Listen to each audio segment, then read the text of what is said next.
Hi, everyone. So my name is Joe. I'm a postdoc in Amsterdam and in the other AI lab. I'm my supervisor here. And thank you for coming to this special event. And I know there are still more people coming. There are still some people are still on the way from Houston. So, but let's get started. First, I would say you can see the title, the ethical, explainable GeoAI workshop building transparent, fair, and accountable GeoAI system. A recent large language model has been a revolutionary events, especially in machine learning and AI area. And this presents a big challenge and the future opportunity for us, especially people who are doing GeoAI or geo-related disciplines. So first, I would like to thank for the Texas A&M University Institute of Data Science, especially Drew Cassie, and help us to organize all these logistics, the design, food, and all this the classroom, the schedule, and without the help, I cannot organize the event and invite so many people join workshop.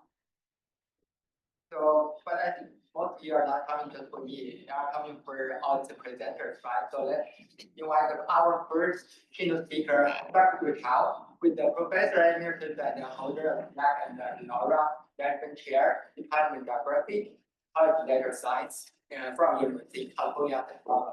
And we already know so many big titles from Dr. Chow, right? Like the founder and the father of the volunteer geography information. And I think I'll keep it short and let Dr. Good Chow do the keynote speech.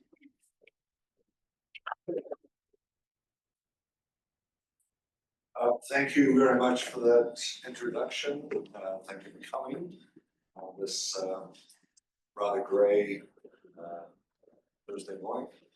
And thank you for the invitation to do this. It's really pleasant to come down here for a few days, in part because of the Angular Institute events tomorrow.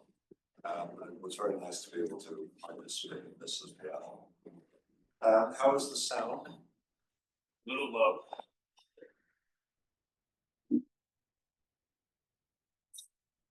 Don't worry, we can. Oh, it's good. Let me know if it's a problem. What I'm going to present is the view of someone who has been immersed in geography, GIS, spatial analysis for a very long time, and is trying, as many people are, to cope with the opportunities offered by AI, particularly GeoAI. And this is a complex picture, and I'm not going to try to oversimplify it. I think there are many issues, particularly ethical issues and the explainability issues, which underlie any conversation about this, and hopefully today's conversation. So I think we have a tremendous opportunity here today to talk about some of these issues, to expose them, to push them to the front. And I'm looking forward very much to how the conversation develops. I thought it would be appropriate to start with the various terms in the title, because there are several terms which are disputed, or at least of varied definition. Geospatial, perhaps the simplest, concerning where something occurs on the Earth's surface. The where question is really what the geospatial world is all about. This is the world, of course, of GIS, geographic information systems, and perhaps the simplest of the various terms we have to think about and talk about today. Then the possibility of when, because time is something that maps for a long time have encouraged us to ignore. But time is nevertheless tremendously important in dealing with many phenomena. So we might see GeoAI as an opportunity to get more reference, more relevance to time. Then GeoAI, a term that has emerged and got a lot of attention in the past few years, but is nevertheless still somewhat vague in its meaning. We might adopt a fairly simple definition that is the use of machine learning in solving geospatial problems, but then we probably need to add the possibility of generative AI for geospatial data. So if we think about machine learning, a lot of the examples of the application of machine learning are about prediction of where, perhaps the prediction of when. But prediction, in many ways, has been less significant in science generally than explanation or understanding or discovery. So 20 years ago, 30 years ago, if I had said my purpose in adopting machine learning was to predict, I would not have been seen as making a major contribution to science. So perhaps that situation has changed. One point that I want to make is that prediction may be a very significant part of the process of science, but not the end goal. So many of the studies which I'm familiar with in application of machine learning and GeoAI are studies which attempt to search and predict where things happen, but not necessarily to explain where they happen. So that's an important distinction, I think, which we will need to draw as we work through this. So prediction, identifying patterns, finding correlations between factors on the Earth's surface are all part of the use of machine learning. Generative AI gets us into a very different world, and it's a world that encompasses fake maps, fake images, but it also encompasses the use of generative AI to fill gaps. For example, in remote sensing, the gaps in remote images that represent cloud, filling for cloud is a possible application of generative AI. So too is adding realistic looking detail, where that can be argued to be a valuable part of the analysis process. So many filling gaps or simulating detail as possible applications of generative AI in GeoAI. So I've been part of a project for the past few years, which we've termed geoethics. And much of what we've discussed in that project is, of course, relevant to the ethics of GeoAI. We've found an enormous number of possible applications, possible ethics issues in AI, in GeoAI. The project has been sponsored by Esri, which is the largest vendor of GIS software and geodata, also by the American Association of Geographers, UC Santa Barbara.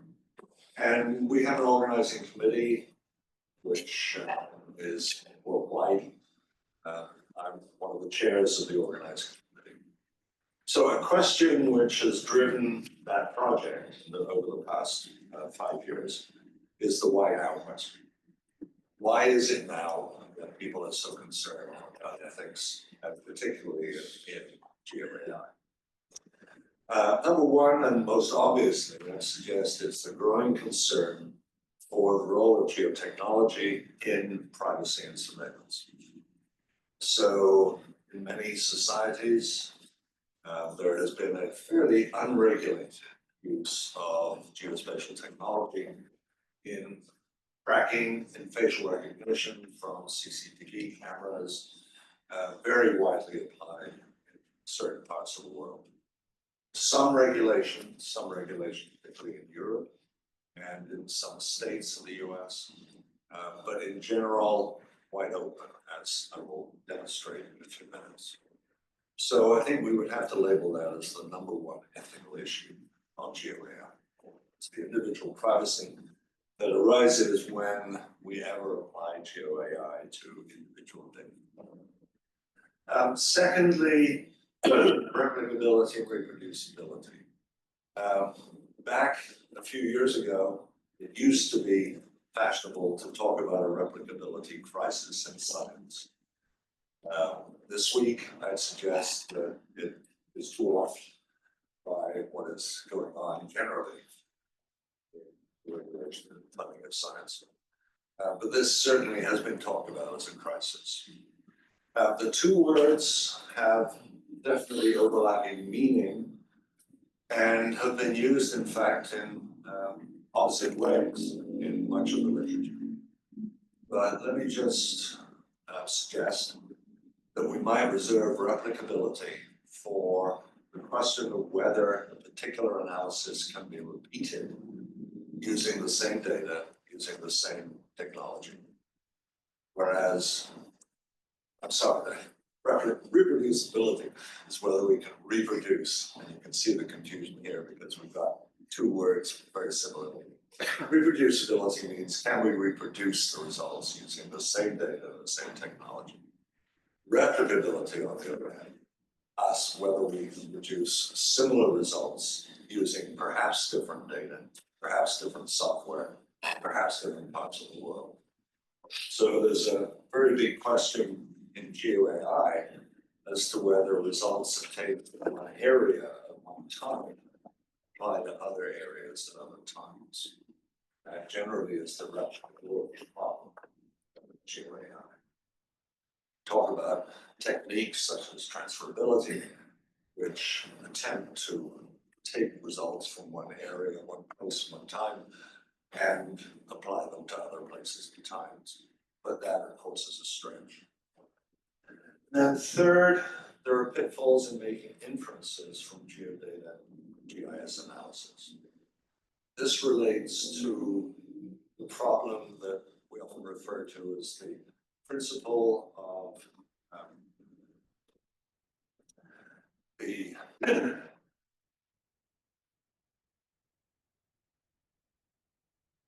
question of whether the same inference could be drawn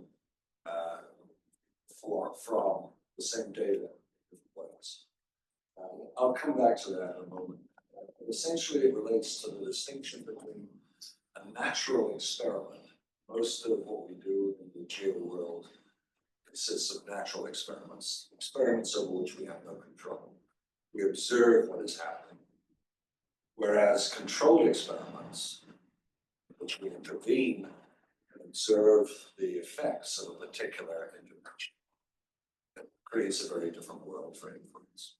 So the fact that many of our experiments are inferences drawn from natural data without any intervention raises all sorts of questions of inference. Are we getting the correct inference from the same situation? Then there are undoubtedly ethical issues raised by the use of AI, machine learning, questions, for example, of bias. How was the ML trained? And so many distinct ethical issues that arise in this field of GeoAI. I want to mention just a few other efforts because, as you see, if there is a motivation to be concerned about ethics, then it's resulted in numerous projects. So here's just a couple.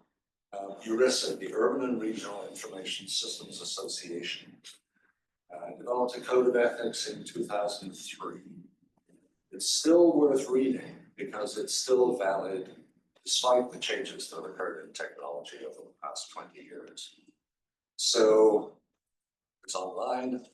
It has 4 sections concerned about the obligations of a researcher to society, to employers, to individuals, etc. And another is the American Geographical Society's Ethical Geo project. So we have geoethics on one hand, ethical geo on the other. And here's a good site to go to find out more about the project. One thing I should mention is that it developed something that it calls a locus charter.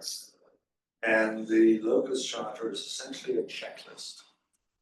So this is an approach one can always take to the ethical issue, which is to check against a variety of criteria. So here are 10 criteria in the ethical geo charter, which invite you to check through these. I'm not going to go into them in detail, but this checklist approach is certainly something we as in the geoethics project, we have decided that a checklist is in fact not very efficient. And our concern is really that ethics should be part of a project right from day one. Every stage of the project should be subject to ethical examination.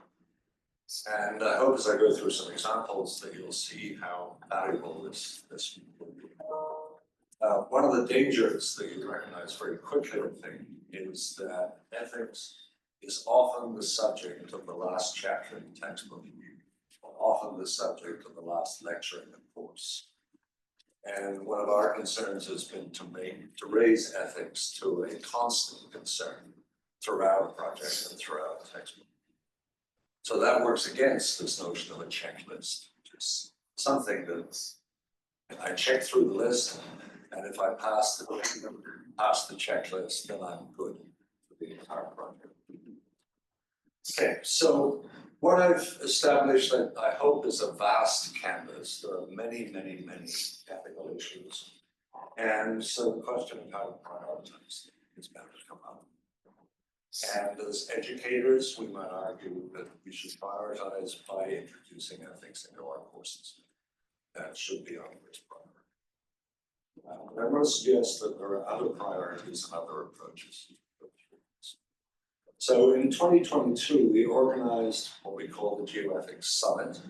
This was in Santa Barbara in June of 2022. And it produced a report. And I have to say that it was utterly amazing that a report was produced during the workshop.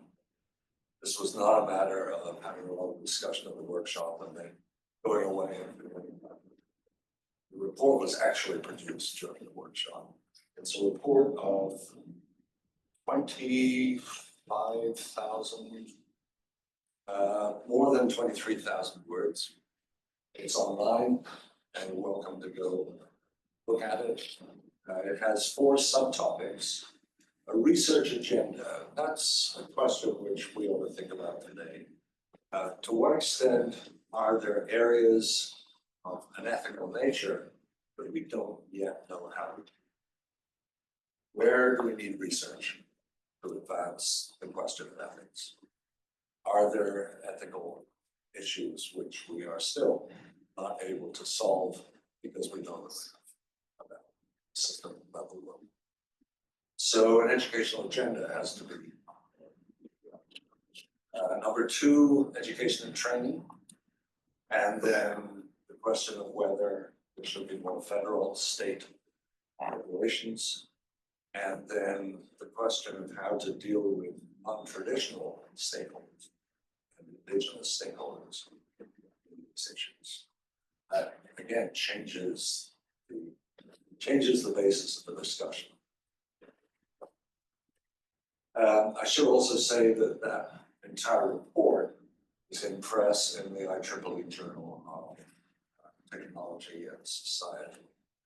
It should be out in probably a few days. Okay, so let's come down then to some specifics about ethical GeoAI. And I think there are some points that we should agree on. Number 1, that our use of GeoAI should be open and transparent. That, of course, has been an issue in many areas of application of AI. And we make it open and transparent, and we avoid the suggestion of black box. What we do should be reproducible and replicable. It's a requirement of science, I think. And a principle that I learned in high school that every scientific experiment should be reported in sufficient detail to allow someone else to repeat it or obtain the same results. Very general principle to take in this next field.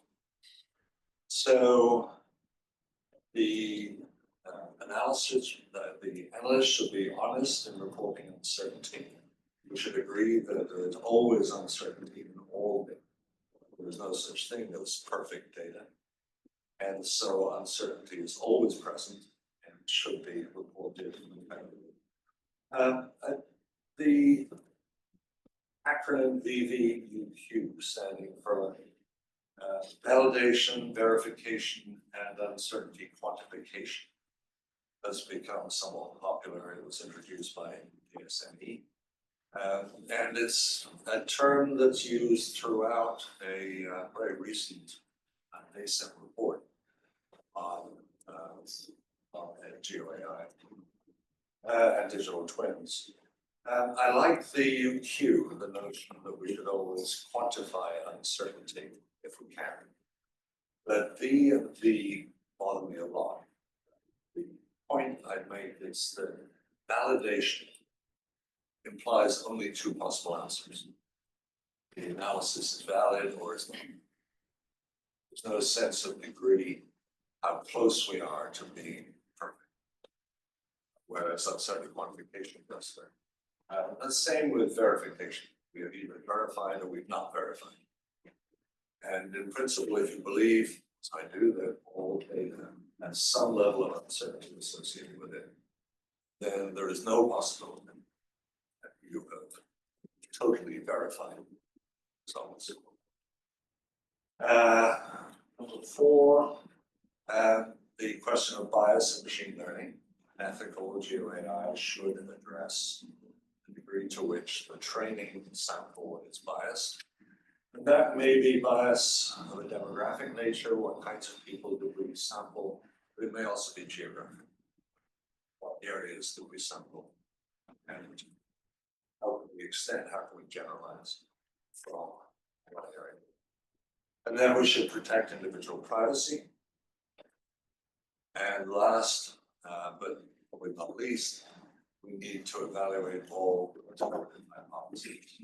So we need to be fair to the alternative hypotheses, which Justify may explain forward.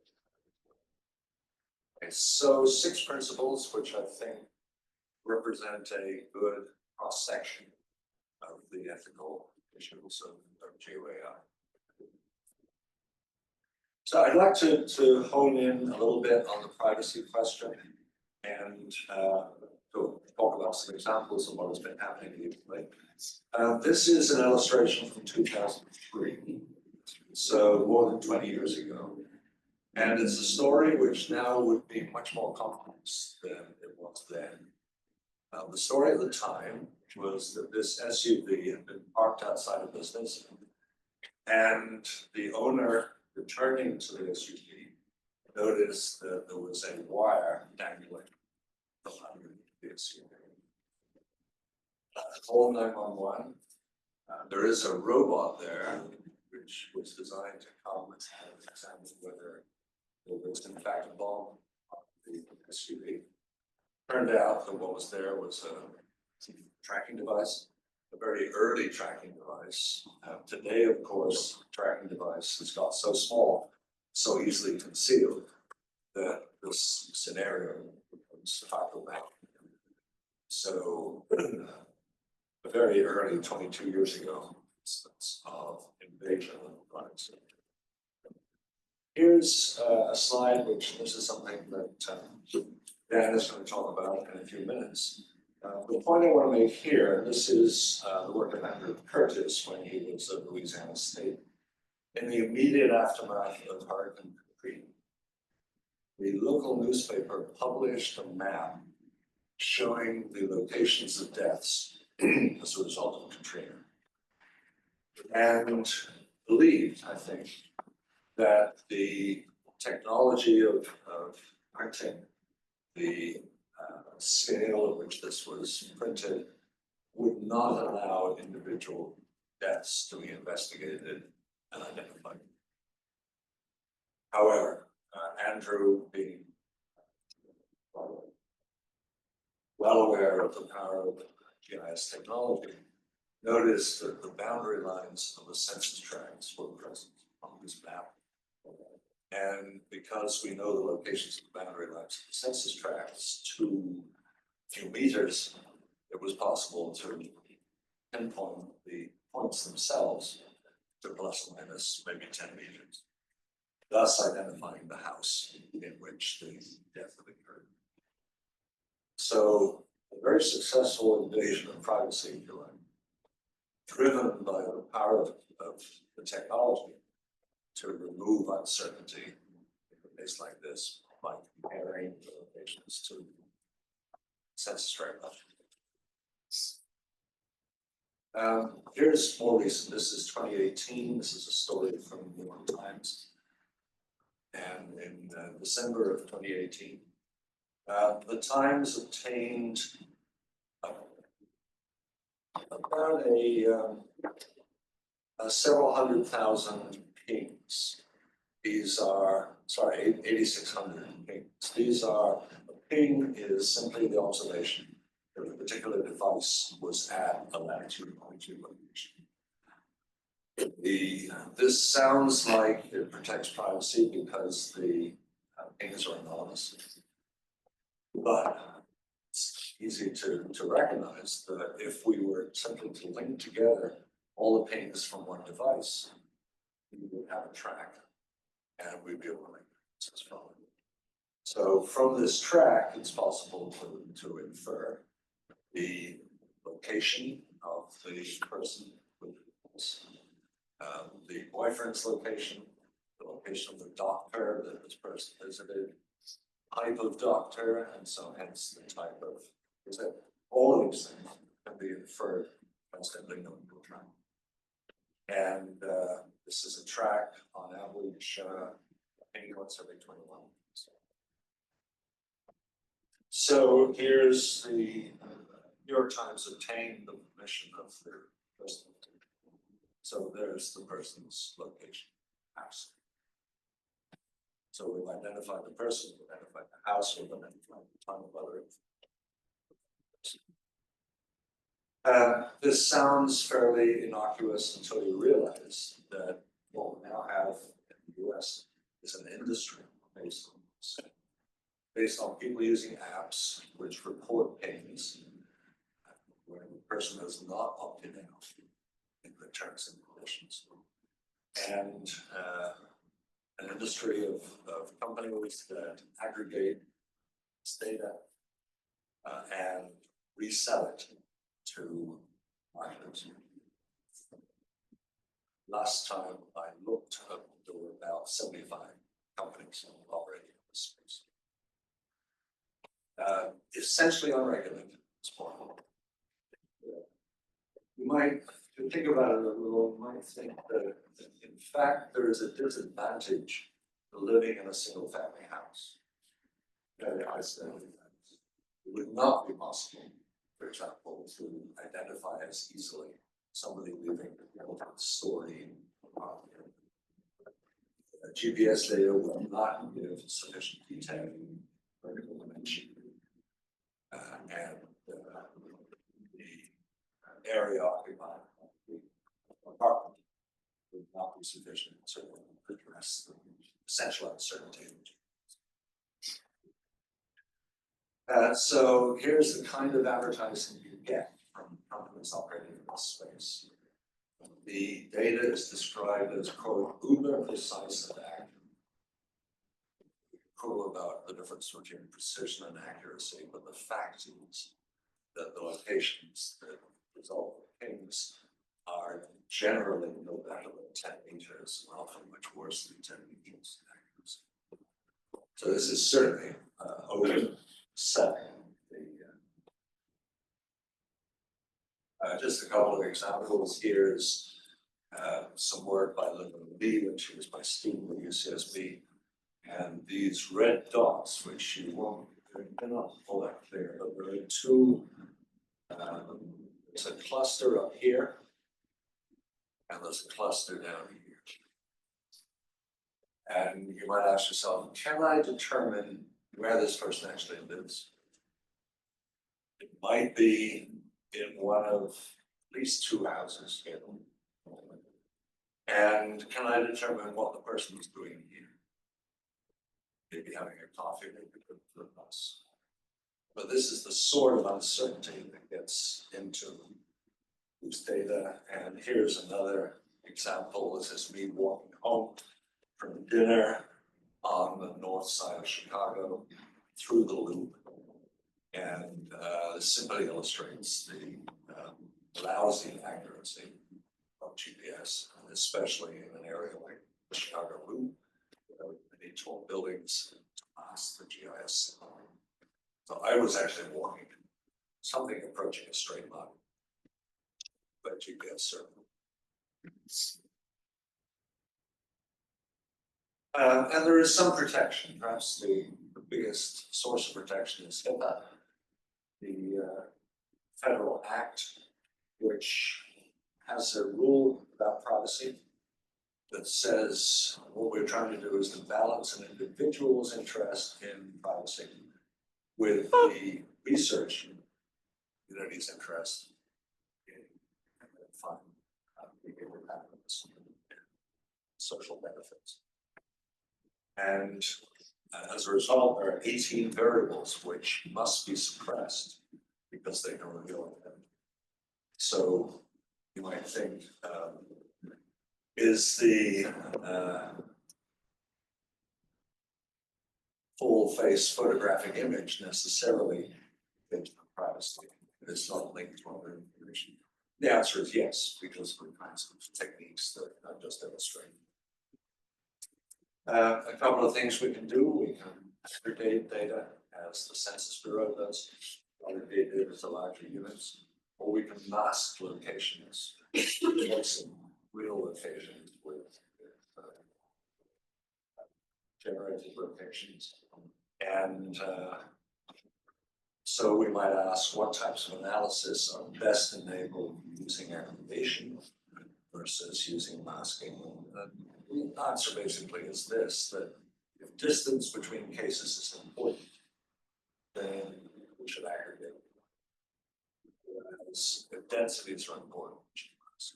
These are very simple conclusions of this technique. I have also to say that there are a lot of ethical issues involved in cartography, just in the display, map display of it. And Mark Weir has for many years published a series of editions of How to Lie with Maps, which includes a whole lot of illustrations and techniques that might actually these ethical issues. Esri, the company we referred to earlier, has something it calls the map maker's mantra, which specifically focuses on ethical issues. And I want to mention that specifically, the question of class intervals. Every time you see a map of something such as population density by county, then you will almost certainly have been influenced by the classes chosen by the map. Whether these are classes that direct the color given to a county or the shading given to a county, they are discrete intervals. And there's a huge cartographic literature on class interval selection. It is in a way in which the map maker can modify, control the image, the message that comes from the map. And Walter Toad, my colleague at Santa Barbara, back in the 1970s, recognized that in an age of computing graphics, you no longer needed to confine to class intervals.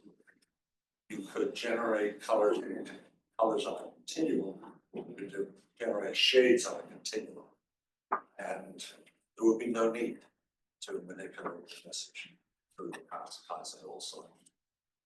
I thought at the time that that was a wonderful paper, and unfortunately, if you look today and the technology that's available for interval-free mapping is in fact very limited.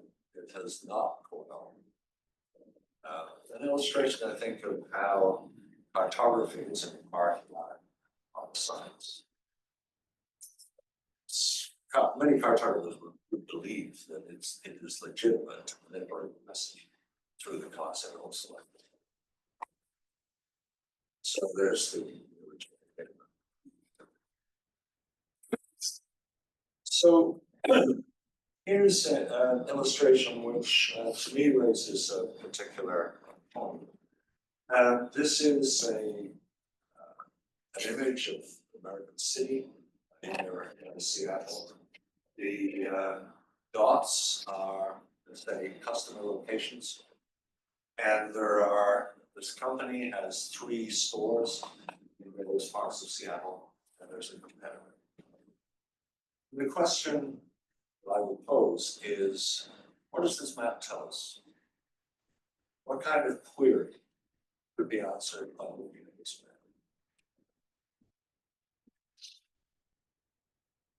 And typically, of course, arises because you don't have the base distribution of population.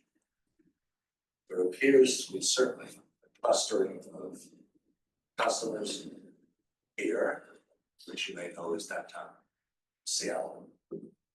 But we don't have any way of comparing the distribution of dots to the distribution of people, or any subset of people. So my conclusion after thinking about this is that there is no simple question which this map can answer. What we have instead, of course, is GIS and spatial analytics, which allow us to do much more. To, for example, compute the ratio between customer density and the population density, or subset of the population. So this led Esri some years ago to the map trail. GIS allows you to see what others can't. And that, I think, is a very important message for anyone thinking about a map. When does a map become something useful in answering questions versus, I think, oh, it's nothing more than something pleasant to look at. Okay. Wenley and I, a couple of years ago, published a paper in PNAS about generalizing across space and time. And our conclusion in that paper is that what is found to apply in one area at time does not necessarily apply to all areas at all times. This is the problem which we might refer to as spatial heterogeneity. And it's a very old issue in geography, but it's certainly an issue which is tremendously important in the context of GeoAI. What GeoAI allows us to discover place at one time is not necessarily generalized. That paper is actually titled Generalizing Across Space and Time is Always Problematic in the Social and Environmental Sciences. This is never easy. We have these days, though, a number of methods which we term place-based analysis, which allow us to recalibrate places at different times. We have something called geographic regression, which is deliberately intended to reveal patterns of spatial heterogeneity. But I think, in general, I'd rather the term refilter. Asking the question, what aspects of my analysis apply elsewhere? What can I generalize? Can I generalize the coefficients in the model? Can I generalize the neural net? No. But can I generalize the set of explanatory variables? Probably yes. So some things generalize and some things don't. I think this has to be an important issue in the discussion of. Here's another direction in which the conversation might head today. Back in the early 90s, there was something that became known in hindsight as the social critique of GIS. GIS. Critical scientists, social scientists, arguing that GIS was unethical in a set of directions. And I think one thing we might usefully do today is to think about the extent to which this discussion in the early 90s applies today to GeoAI. So here are the main points, and I'm being very oversimplifying here. GIS oversimplifies the world. It reduces a map to a simple set of this is here, this is not there. This is land cover type A, this is land cover type B. Reduces things to an oversimplified picture. Puts things in the class as maps boundaries. GIS offers only a God's eye perspective. There's no question of using perspectives from the street. This is somewhat wrong. That reminds people of an octagon notion in the 1800s. Prison guards could see everybody at all times. GIS fails to acknowledge its roots in the military and intelligence sectors. Very critical point that was made about GIS. So my suggestion is that we might think about ways in which what we're doing with GeoAI raises similar questions with our approaches, which are similar to the ones that we saw in the perspective. I've mentioned uncertainty before. All geospatial data are uncertain to some degree.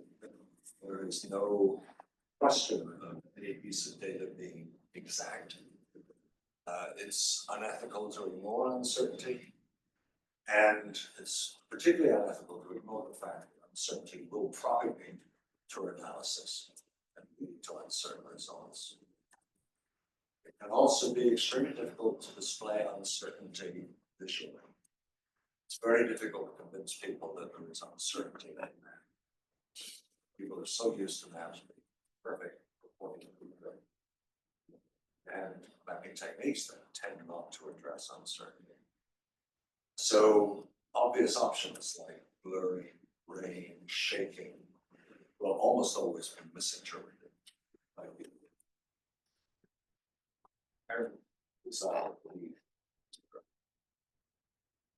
This came down very nicely to a quotation by Alfred Korzybski in the 1930s, but the map is not territory. His point being that the map is a representation of the world, it's not the world. And so we must always, I think, consider the fact that what we're doing in GeoAI is working with data that are not perfect. I particularly like this example because it makes a point that I think it's a very important point to make, of course. This is a map here of two variables.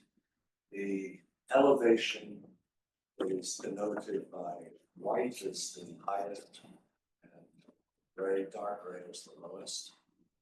And superimposed on that is a map of vegetation covered type. This is an area just north of Santa Barbara. And what we're looking at then is the relationship between elevation and vegetation type.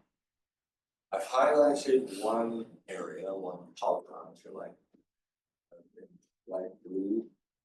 That is an area, let's suppose we're interested in. It is dominated, according to this table, by white fir. So the person who made this vegetation cover map thought that that area, it's a very high area, which looks at elevation, was dominated by white fir. In this table, you have a column, their area, which we assume is in square meters. So that area has something like 12 square kilometers. And in this column, we have perimeter. And the perimeter length has been evaluated as 6 decimal places. And I believe the perimeter is in meters.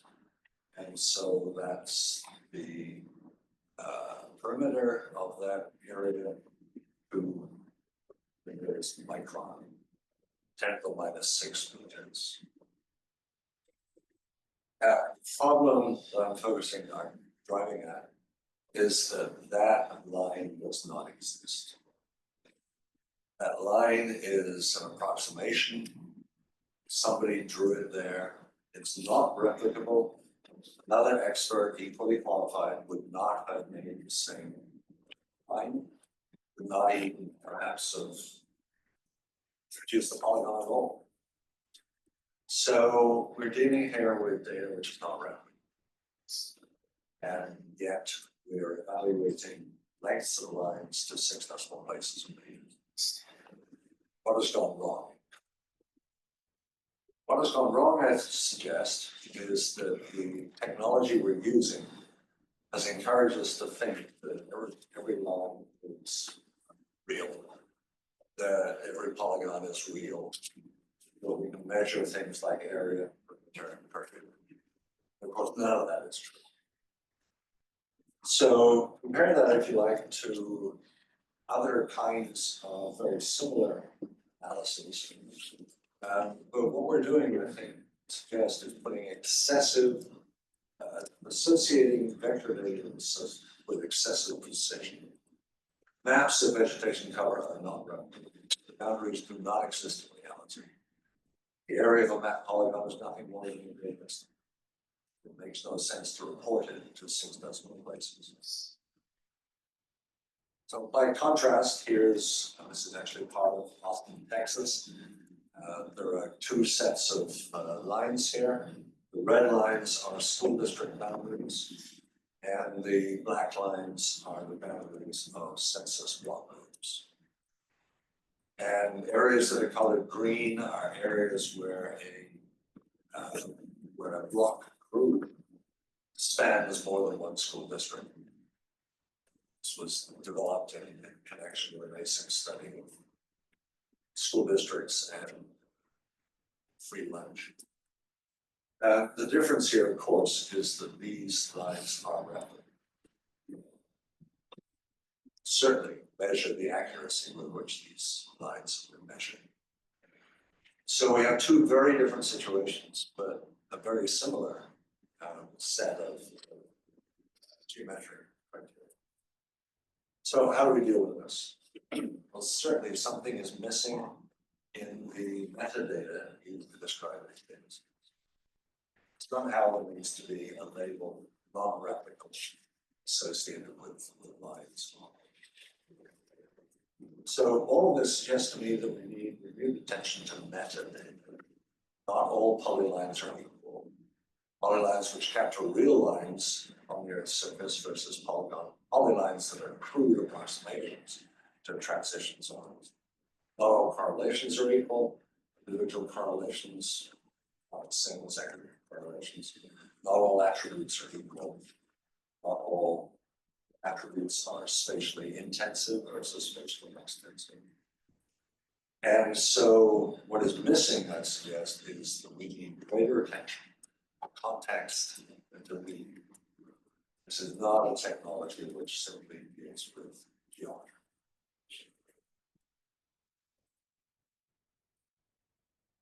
Here's an illustration which tells me, at least, a very important message. This is the painting of Johannes Vermeer, titled The Geographer, hangs in the Art Institute in Frankfurt. And it shows a geographer surrounded by the tools of geography, the dividers, the maps, the globe. But the key point, and this is a point made by Downs and State, the geographer is looking out. The geographer is not looking out. And Roger's message is that you cannot understand the world entirely from the maps and documents in front of you. In order to understand the world, you must look out and see the real world. There will be never an instance where a man is a perfect record.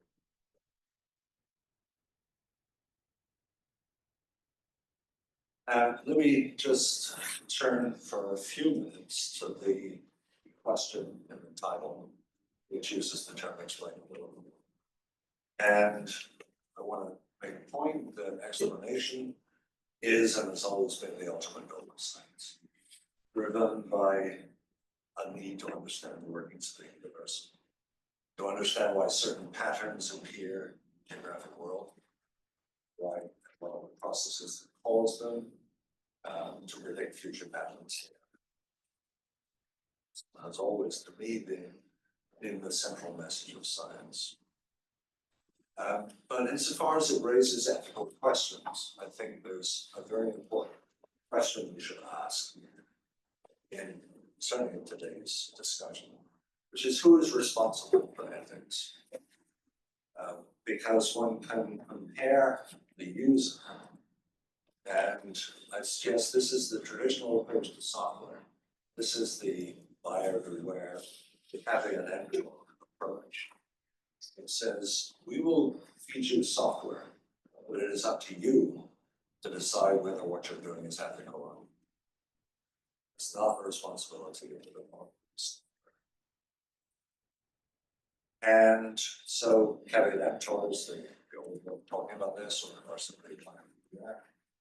But ethics training can never reach all users.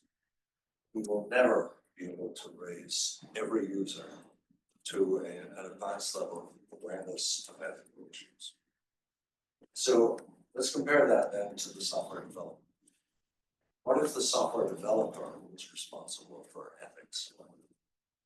And here I want to quote Satya Nadella, the Microsoft CEO, who wrote in 2016 that perhaps the most productive debate we can have isn't one of good or evil application or technology. They should be about the values instilled in the people and institutions who create the technology. Now, if you buy that argument, there are many, many ways in which software could anticipate and warn users about ethical behavior. And I could suggest a whole list of possible examples. You might think in terms of pop-up messages that say, it looks like your analysis is going to lead you in this direction.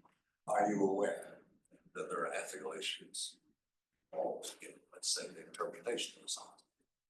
There are ethical issues involved in interpreting the correlation between two variables or the relationship between individuals and actors.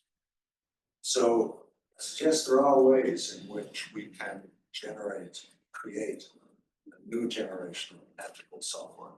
It takes more of the responsibility for ethical behavior and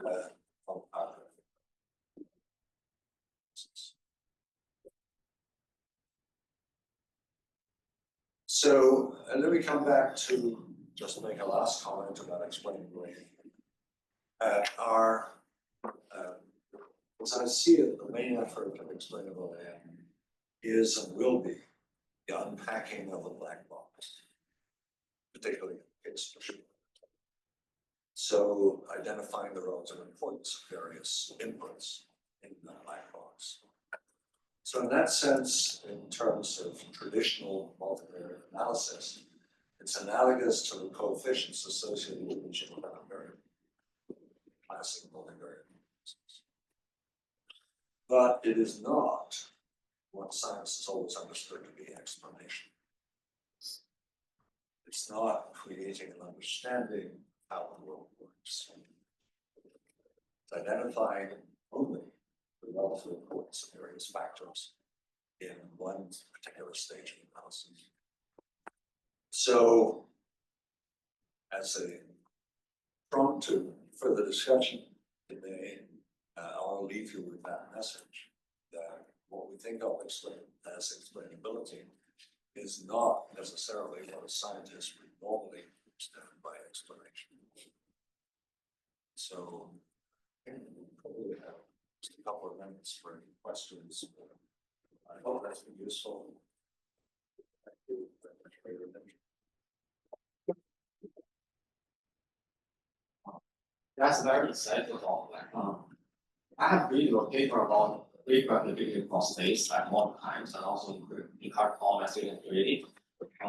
What I was thinking about this kind of question, I feel like some of the concepts you mentioned in the presentation very related, such as geographic reliability, spatial replicability, and also the geographic bias.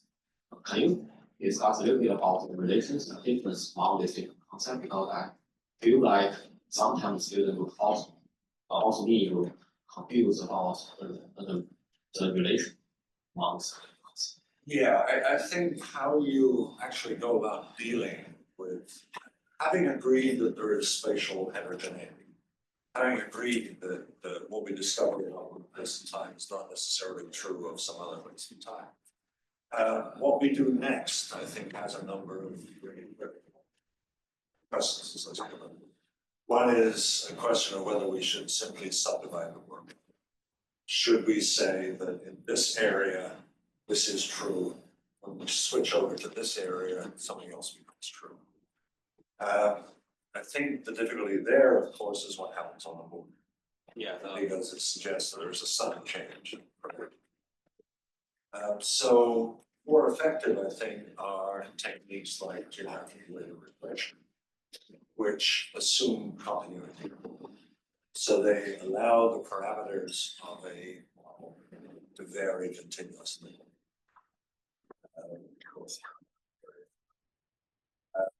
I think that's probably a more effective approach. They do hold the structure of the model constant, which accounts for the use of weak. What we're saying there is that it's okay to assume the same structure of the model, but it's necessary to recalibrate somewhere else. I think that all of this really encourages us to think that what we originally dreamed of as a nomothetic science, a science that looks only for things that are universal, that says the value of Mendeleev's periodic table is that it didn't apply everywhere at all times. You couldn't have a periodic table on Tuesdays. So in that sense, I think you are necessarily rejecting one very long-standing concept in science and replacing it with something that will always have been thought of in the past this weekend. But I think all of this is the result of simply inheriting from physics our views of the world and our demand for I wish that in training environmental and social scientists, we started from a very different perspective. We started from the perspective that there is spatial heterogeneity. Thought, aren't the physicists lucky because they don't worry about it? But we absolutely do. So unfortunately, I think we are still in 2025 trying to ransack the social and environmental worlds for things that look like rules of physics. And we're very reluctant to give up on it. We have to.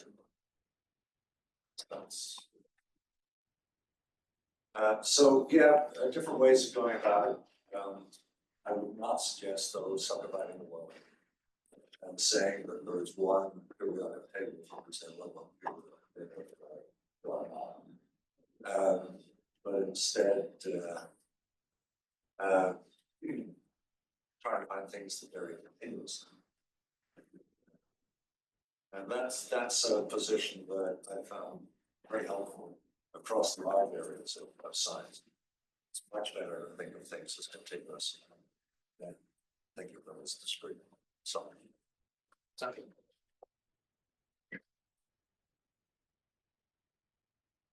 Just in light of the actions of our recent, our tech overlords, the Microsoft quote is quite chilling, read a certain way. But I wanted to ask you about explainability in sort of the development of these large foundation models. And you can imagine the LLM could generate a hypothesis and give you a plausible explanation for some phenomenon.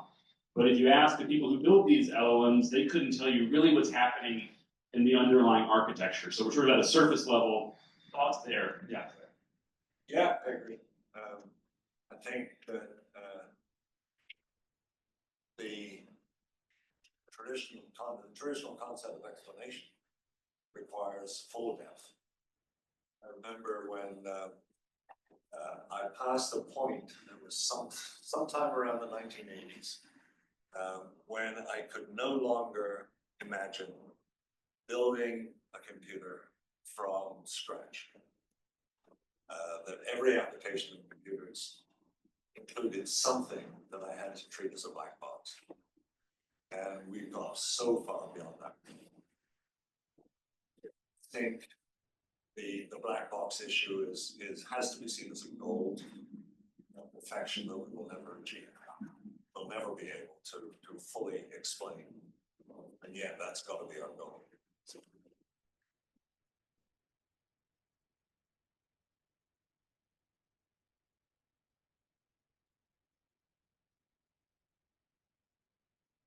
I think thanks for your accounting the picture.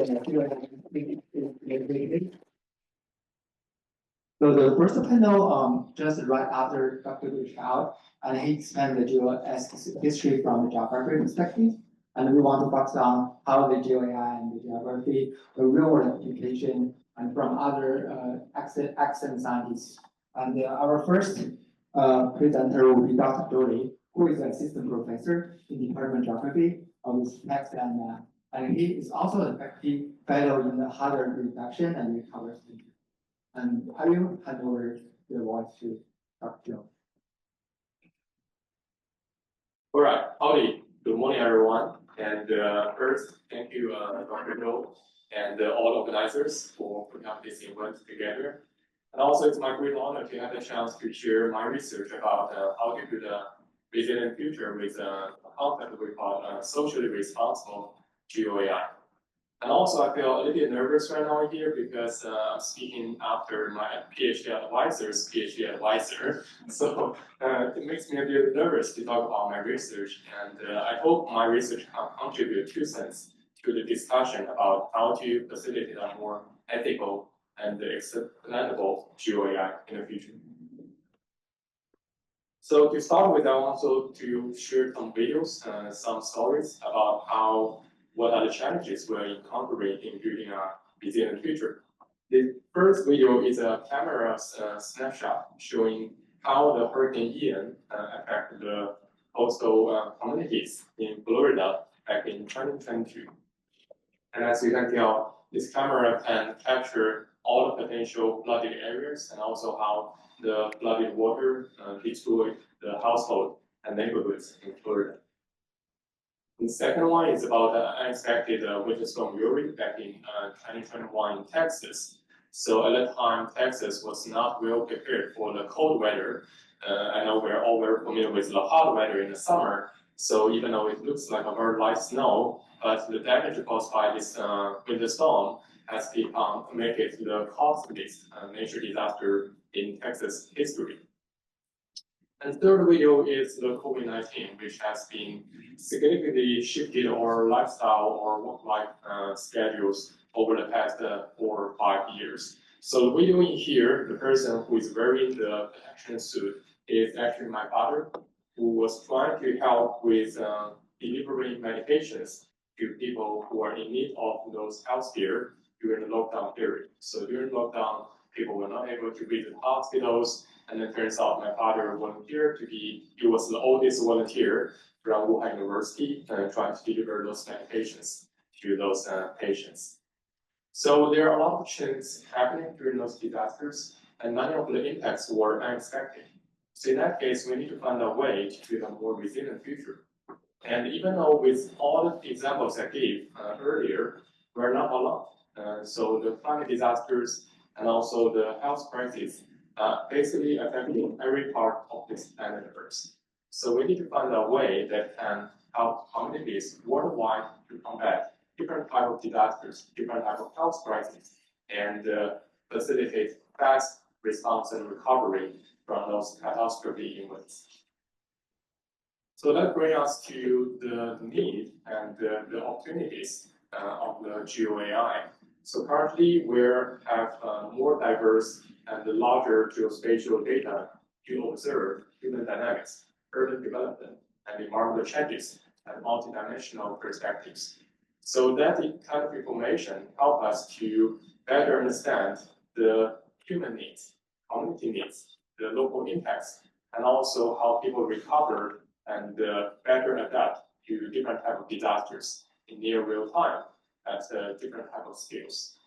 So with the help of GeoAI, we can better analyze those diverse types of geospatial data. For example, remote sensing data can help us monitor the affected areas and also recover efforts by different communities.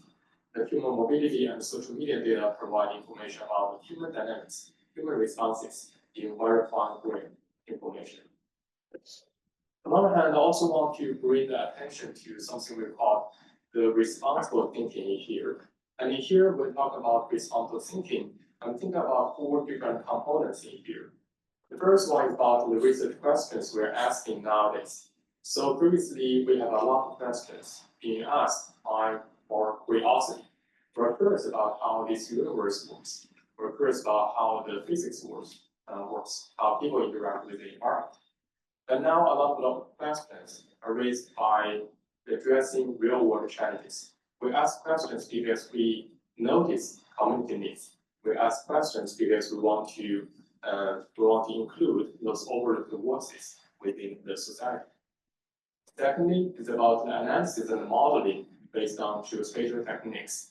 So some of the classic problems within GIS should not be overlooked, like scale issues, like selecting the appropriate models.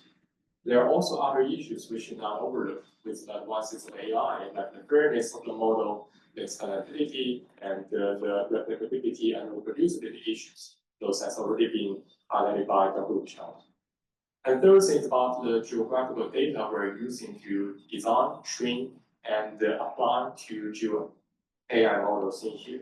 So most of the data we're using for model training, and even for applying GeoAI models for inferences, they cannot fully represent the whole population if we're working on socially responsible problems in here. And on the other hand, when we have highly accurate geographical information, that comes to another problem, which is the geoprivacy, which is who should have access to those highly accurate data, and how can we protect the privacy of the users while also providing benefits when analyzing their dataset.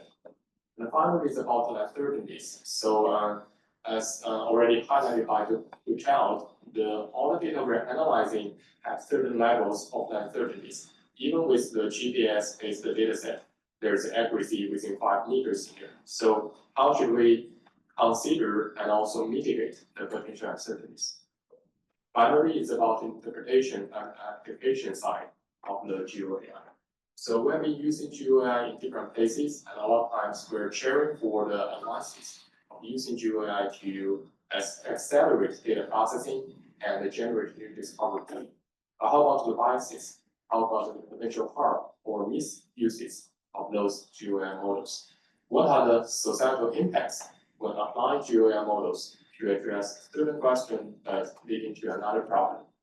And also, how can we integrate the sustainability thinking when we developing, using, and refining those GeoAI models? So these are something I'm thinking about for a long time. And I think there's one thing we do need to consider, which is a socially responsible GeoAI. And in here, I want to just give a very rough definition of what socially responsible GeoAI is. And I can see the overlaps between this concept with many other popular concepts being proposed recently, including the geoethics and also the 3Es problem within the GI science world.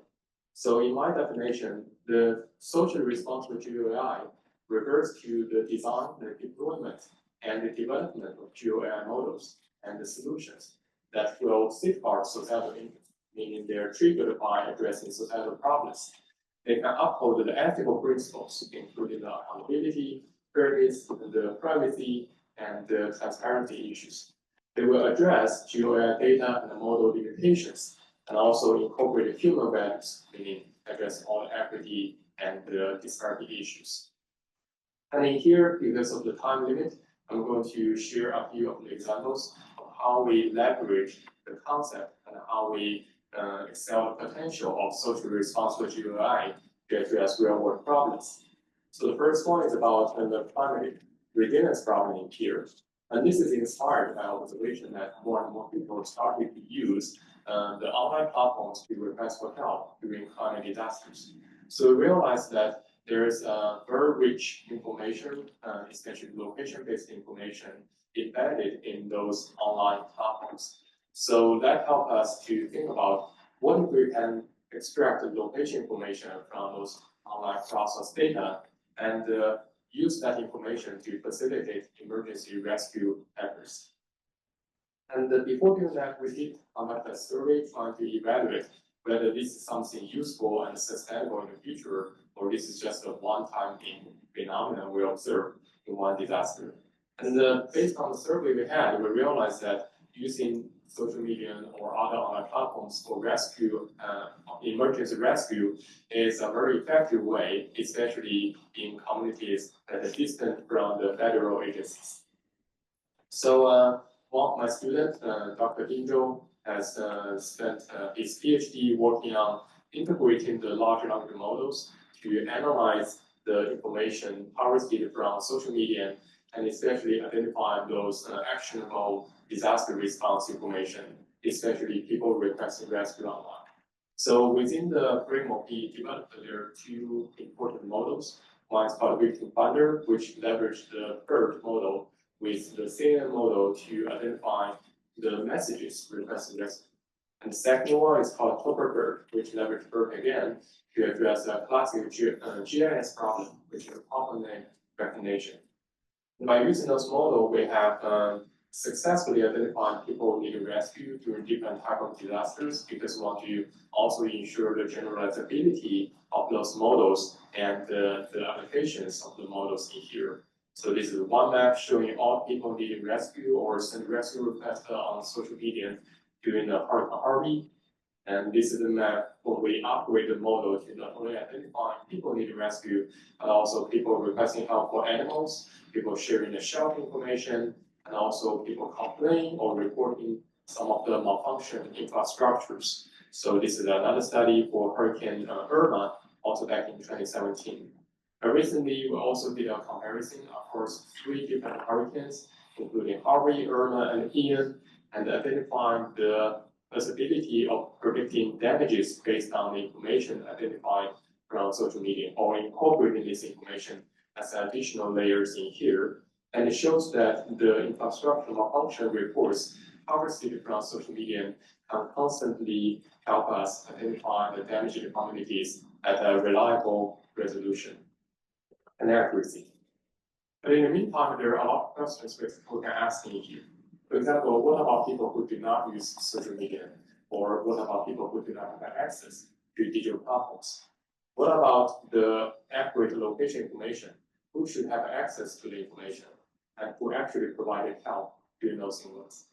Right, so there are a lot of questions we can ask based on the information we can derive in here. But apparently, the use of GeoAI is a new approach to help us to start those conversations. In addition to using the social media data, recently we also have another student who have been taking advantage of the street view images to identify more fine-grained and categorical damage information after hurricane. So if you look at the 2 images in here, and if you look at the image on the left side, which is after the Hurricane Milton last year, within the highlighted areas in those red rectangles, you may notice some of the places are basically empty. So if you only consider the post-disaster images, especially the street view images, we may not be able to determine whether there is a damage caused by a hurricane or not. However, if we have a chance to compare the image with the pre-disaster images, and then that will help us to understand, even for human beings, we need this prior knowledge to understand the actual damage caused by a disaster.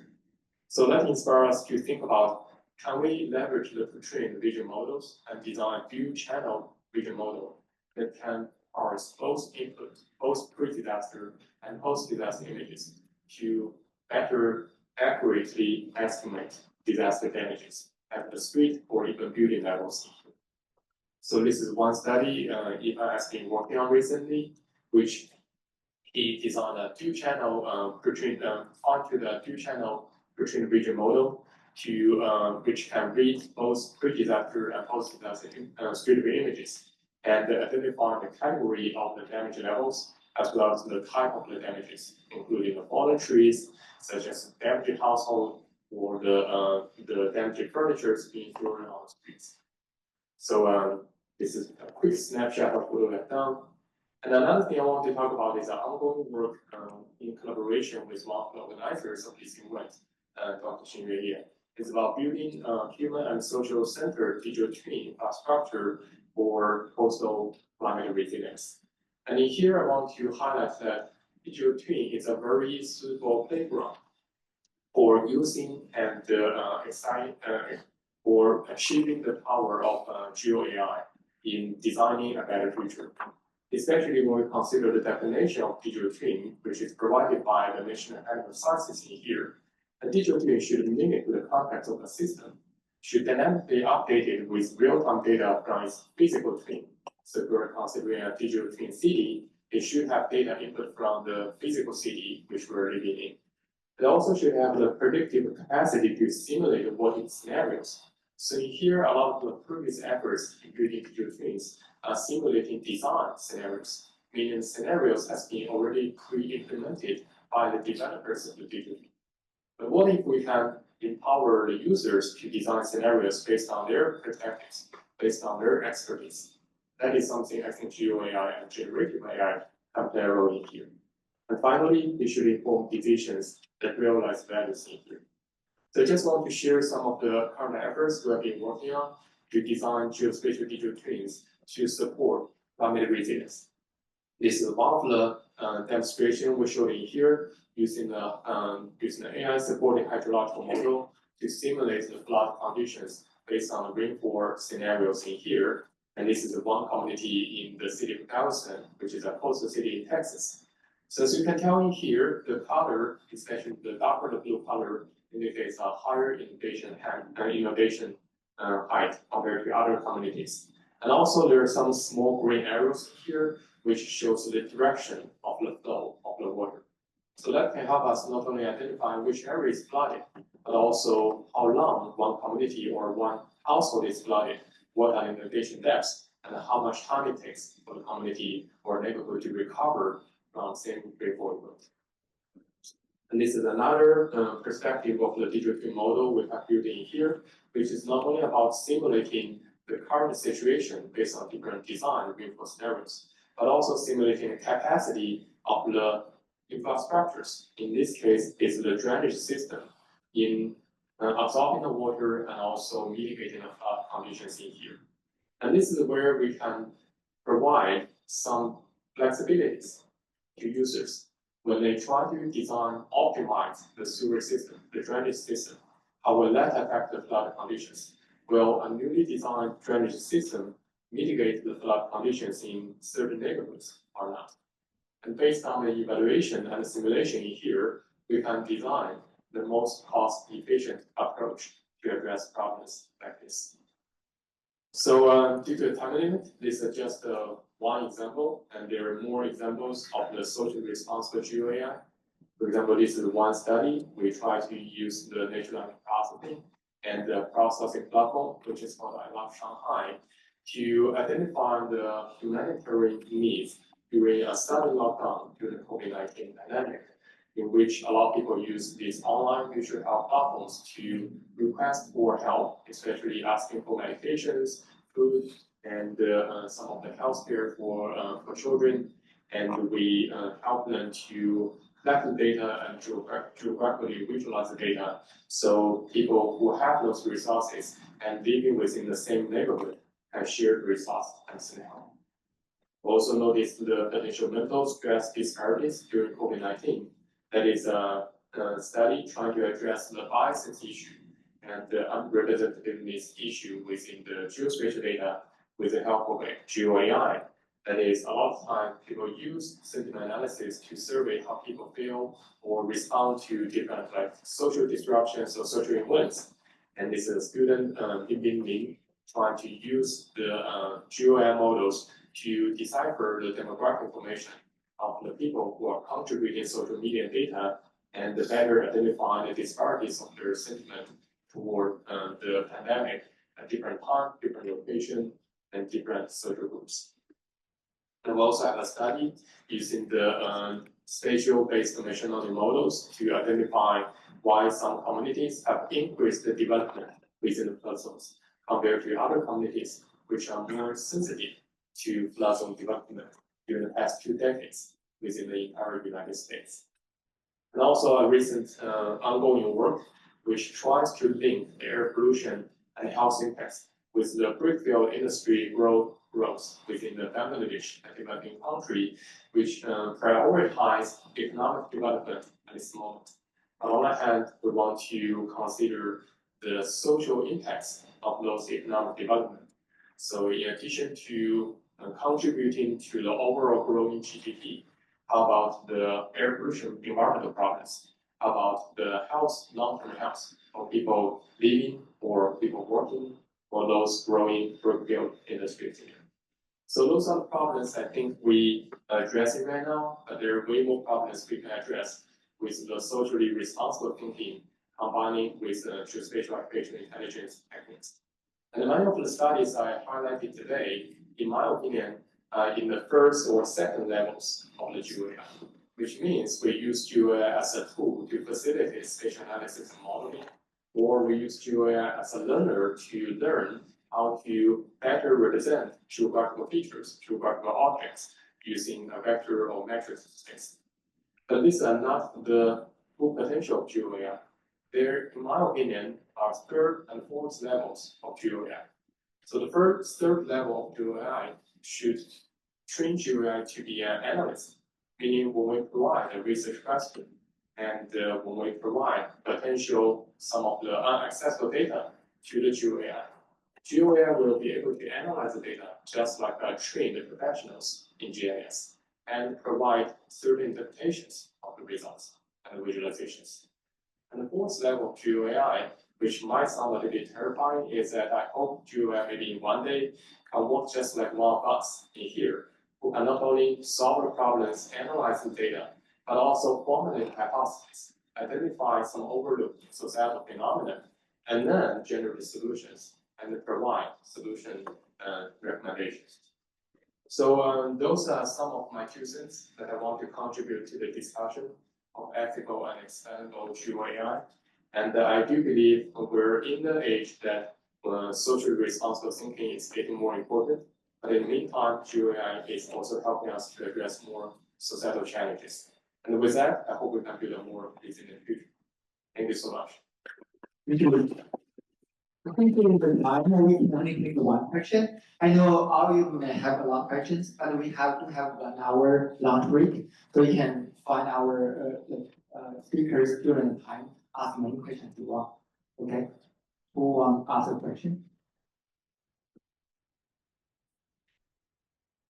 Okay, I think we can go next. Thank you very much. Yeah.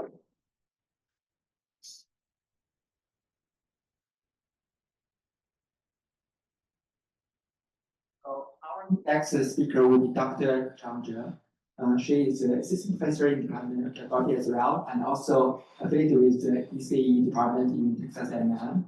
She is also director of cyber infrastructure and spatial decision intelligence group. Thank you very much for the introduction, and thank you for having me here to speak. And well, I'm also nervous speaking after my PhD student. Okay, so I'm Zhu Zhang, and you can also call me Serena. So I'm an assistant professor in the Department of Geography and Texas A&M. So today I'm going to talk about the cyber infrastructure powered GeoAI for smarter decision making and knowledge discovery. Well, I will skip this slide because he has already introduced me, and but here today, because of the time limits, I'm only going to introduce a few of my projects, most of them funded by NSF. So if you want to learn more, you are free to visit my website to learn more about the research and teaching interests.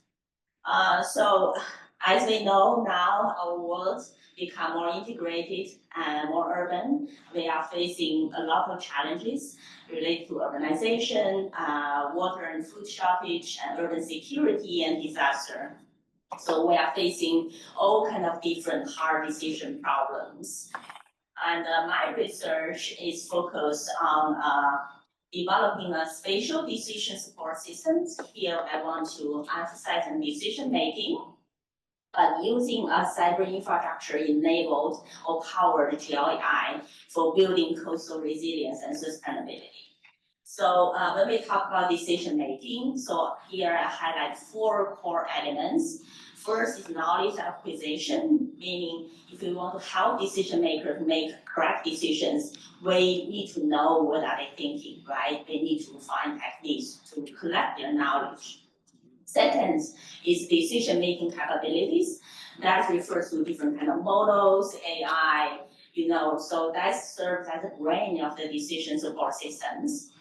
And geospatial data, right? So we need to find the techniques how to handle the data to make data fair, right, accessible. And because the data is increasing in velocity and the volume, we need a bigger computing power. So that's how the cyber infrastructure play a role here.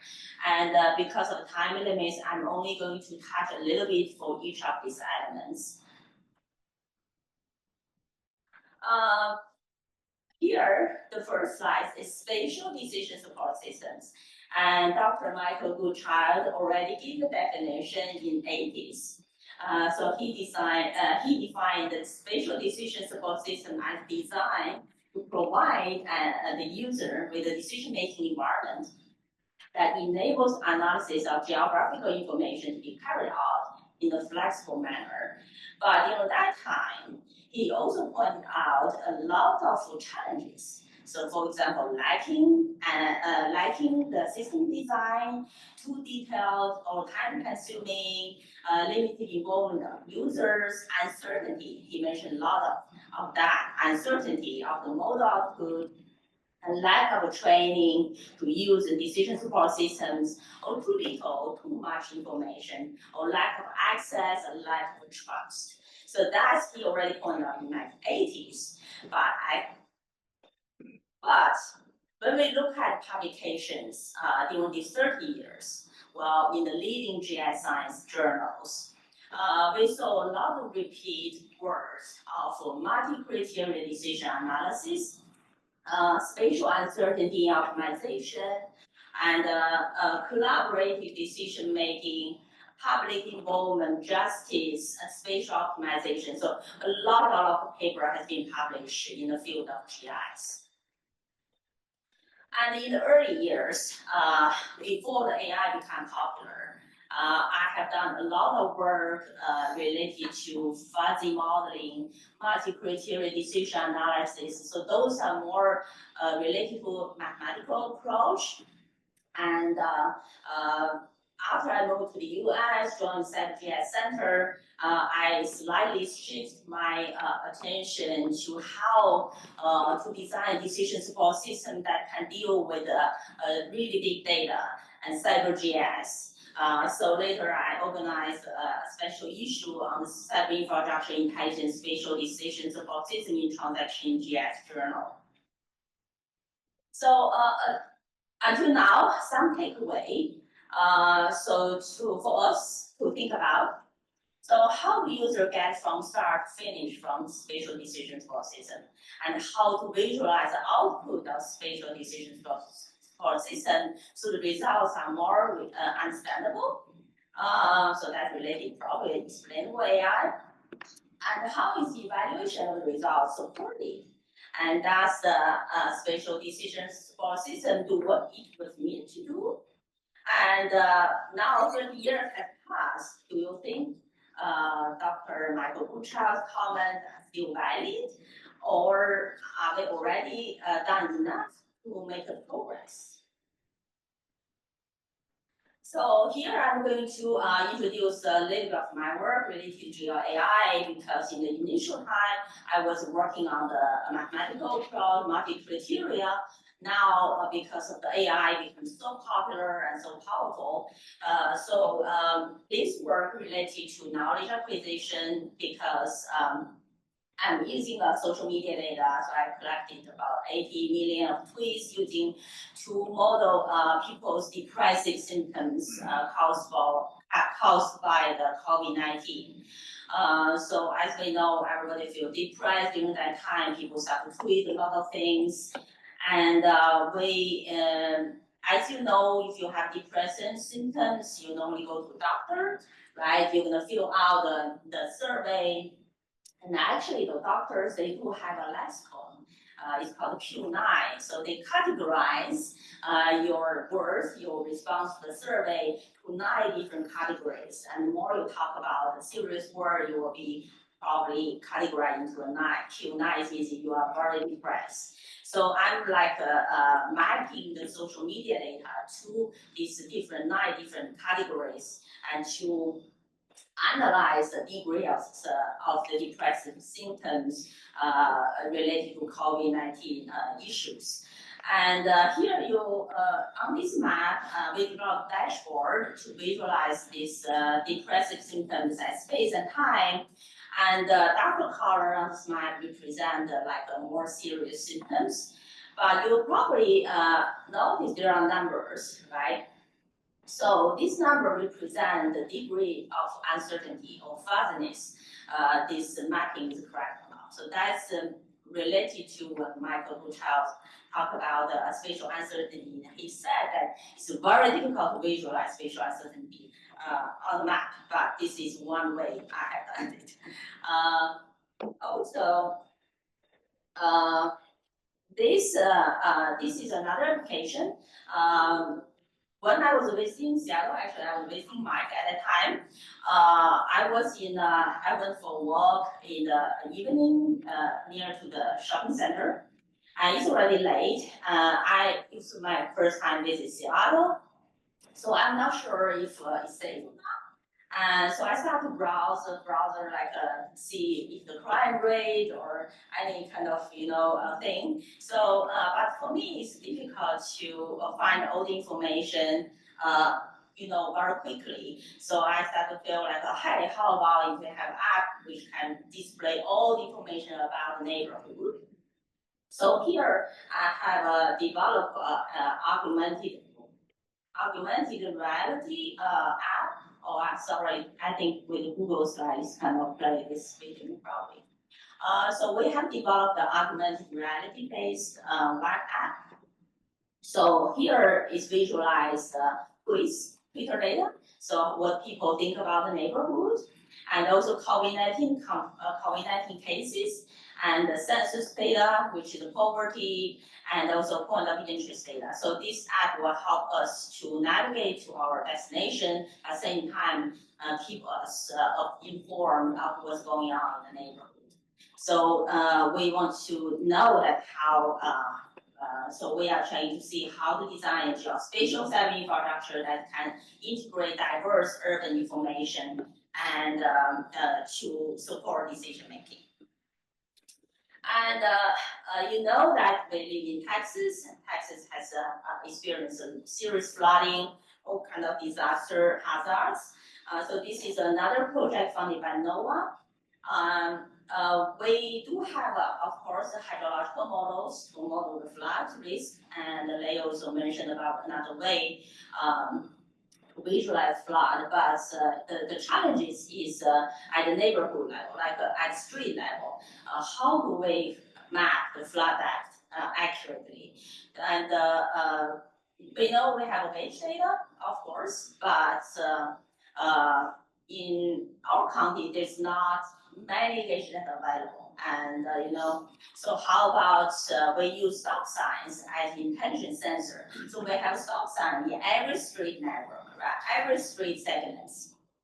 And in the United States, they are all in the same size and same shape. So we paired, first we encourage the people to take a flooded stop sign images and upload to our web app. And we pair this image with the Google Street View. So we have paired many hundred of those stop sign images, and using a computer vision algorithm, so we can easily calculate the length of the pole has been innovated. And once we have those paired data, we basically can map the flood depth at every street segment. So we have developed this web app called BluePix. So the community's users can upload flooded map, stop signs, and then we pair it with the Google Street View images. So once we have the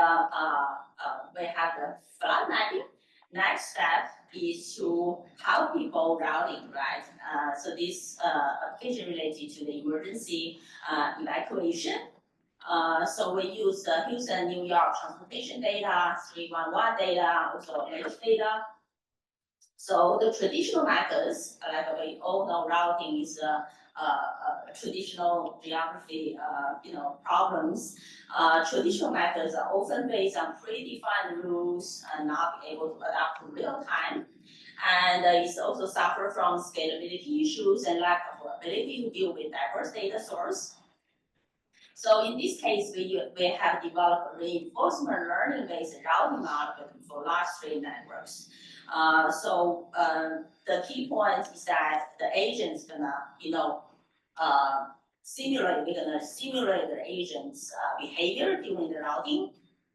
And we have a state, action, and also a word, right, policy. So the state means that how well whether the agent can see the neighborhood, and action is that this agent can left or right or go forward, and then we have develop a normal like policy function, so that if the agent did right, we can give a word. If it did not, if it touched the flood points, then we're going to punish. So the blue points on the map represent the flooding points or incidents. It can be anything that you want to avoid it. And then the red line refers to the path that our algorithm gave. So in the left side, it shows the comparison from our model to the traditional strong algorithm model, and it shows that our approach outperformed the traditional way. So the distance from the agent location to the flood point is actually further compared to the old algorithms result. And now this application refers to the data discovery and the geo search. So I have worked with NASA, and also I'm the council member of GeoAI, Gulf of Mexico Ocean Observing System. So they are data producers, and you might have used their data, and their search system that you basically enter the keyword in the data search engine, and they return you some sort of table in the picture. It shows that it's only the download link, and then maybe a brief metadata about the data you are looking for. But as you can see, if you're not an experienced user, it's actually show you really little information. You probably cannot really learn from the search engine. So I have worked with NASA and helped them to develop further using a spatial knowledge graph. And this is a recent work I have worked with GeoAI that we have leveraged the generative pre-trained transformer language model and AI to help them develop the question answering system. So we train large language model And then by combining the wiki data and their metadata, and to help the user better navigate or find the data and the information that they need. So for example, in the upper part, it shows our results. The user can ask whatever question about data, and then our Meta QA is going to return the results. And we also compared our algorithm with other language models and shows that we are reaching good accuracy. In the end, I want to introduce the cyber infrastructure. Probably not all people are familiar with that. National Science Foundation have an office called the Office of Advanced Cyber Infrastructure. So they fund all the supercomputing centers, and National Science Foundation Access serves as a big umbrella that connects all the supercomputing centers.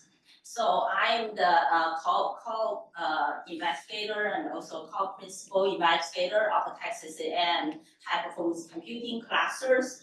One is called FASTER, and also ACES is a recently $12 million project. So we are building a cutting-edge GPU-based supercomputer, and I have several projects funded by OAC, and that's at OAC. And here I want to introduce to you, especially Texas A&M students. Texas A&M just launched this new supercomputing cluster called ACES, Accelerating Computing for Emerging Sciences. So it offers a composable accelerator tested for, especially for AI and machine learning workloads, and it also they also provide consulting, technical guidance, and training to researchers. And they also offer a lot of short courses and summer school. So this summer, me and also the Hong Gao, who is the director of HPRC, we are also going to organize a summer school. So you are welcome to join us and to help to educate students and researchers how to use NSF assets to conduct disaster management and big data analytics. And so in terms of cyber infrastructure, I mentioned why my talk is cyber infrastructure powered. You have seen the blue cakes, but behind this web app, there is a complicated cyber infrastructure design of how to design GL middleware and how to, install different libraries, software, so can process the data efficiently. And this is the augmented reality app, CI design, and this is routing app. So in the end, I want to advertise our ongoing project, cyber training. And this is also funded by NSF Office of Advanced Cyber Infrastructure. So we have a partner with over 10 institutions across the world. We are building international cyber training for disaster management network. So we are training graduate students, scientists, faculty to use NSF assets and all the supercomputing resources to conduct disaster management research work. And we are hosting workshops, summer schools, and also short lessons. And if you want to learn more, please visit our website. So in the end, I have a few takeaways for all of us to think about. So can AI replace traditional mathematical approaches, such as multi-criteria decision analysis, for better spatial decision making? So do you think the new things is better than old things? And how can spatial uncertainty be effectively modeled and visualized across diverse scales and contexts? And how to improve community trust in AI support decision making, and how can bias in spatial data set and AI model be detected and mitigated to ensure fair decision making? So all about decision making. Okay, thank you. There are references. Yeah, we can take one question from here. Any question? No? Okay, we can go to next. Thanks. So I had sent a version of this presentation, or I thought I did, that had my name redacted, because my goal here is to hurt everybody's feelings. we have seen some really good intentioned uses of machine learning, artificial intelligence, big data. But as we'll see, despite our best intentions, data never dies and companies get purchased. And the terms and agreements that you agree to won't make any kind of difference. So I don't have my name on my name tag here. I had my name blacked out up here because I looked at the various groups who are going to be here today, and if I hurt your feelings, that's on purpose. All right, so going right to the end. Dr. Zhou, who spoke a minute ago, gave us a future for his vision of geospatial AI, where geospatial AI is making decisions. We have trained models, we have empowered them, and the outcome is potentially, if not already, what we see right here. Anybody recognize what this is? It's a little device which is used in the war of Ukrainian aggression, which is how we now describe it here in the United States. So I'm gonna just start off right there, and then I'm gonna build back up to this. So I'm not gonna talk about my research accomplishments in this area. Two speakers who just spoke have a lot more papers on this. What I'm gonna hopefully do is scare the shit out of everyone in this room and convince you that no matter what you do, what we can do, what we should do, and what is actually gonna happen and who is gonna stop us from doing it is very important. So I apologize, this was sent in PowerPoint and got converted into Google Slides. So what we're looking at here is similar, exactly the same paper that Mike was referring to earlier. Dr. Andrew Curtis, when he was at LSU in 2006, reminds us that there used to be a time when privacy was important. So at that time, as Mike described, he reverse engineered the locations of personally identifiable information and protected health information, PII and PHI, from the Picayune Tribune is the name of it. They thought they were doing a great job. They thought they had anonymized these data. Turns out anybody with a little bit of geographic knowledge can figure out where someone died, how many of those people died. So this is 2006. We still valued privacy in geographic data.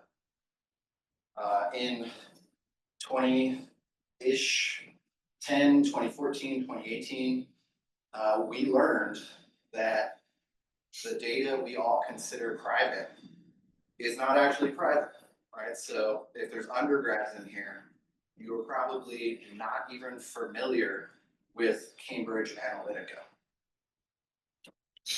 So this was a big deal at the time, that there was the ability from 2,070 or 270,000 Facebook users taking little rinky-dink quizzes that could be turned into 80 million user profiles. And those 80 million user profiles could be used for very specific election misinformation targeting. So at the time, this was a problem. Some of us learned our lessons, some of us did not. Because obviously we forgot. So this is one example that Mike already showed of good intentioned applications being developed and being used potentially unethically. So when we talk about ethics, let me just read the artificial intelligence definition of ethics that was just informed to me. So ethics are a system of rules that guide a group, while morals are a person's own beliefs. So if something is unethical, it implies that someone broke a rule.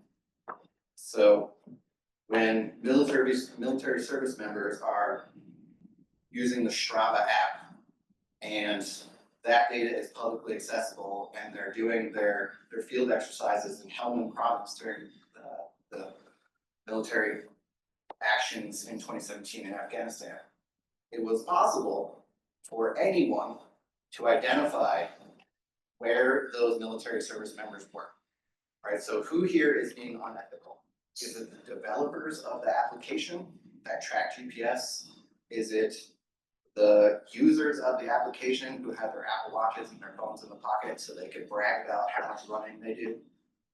Someone is in the wrong here.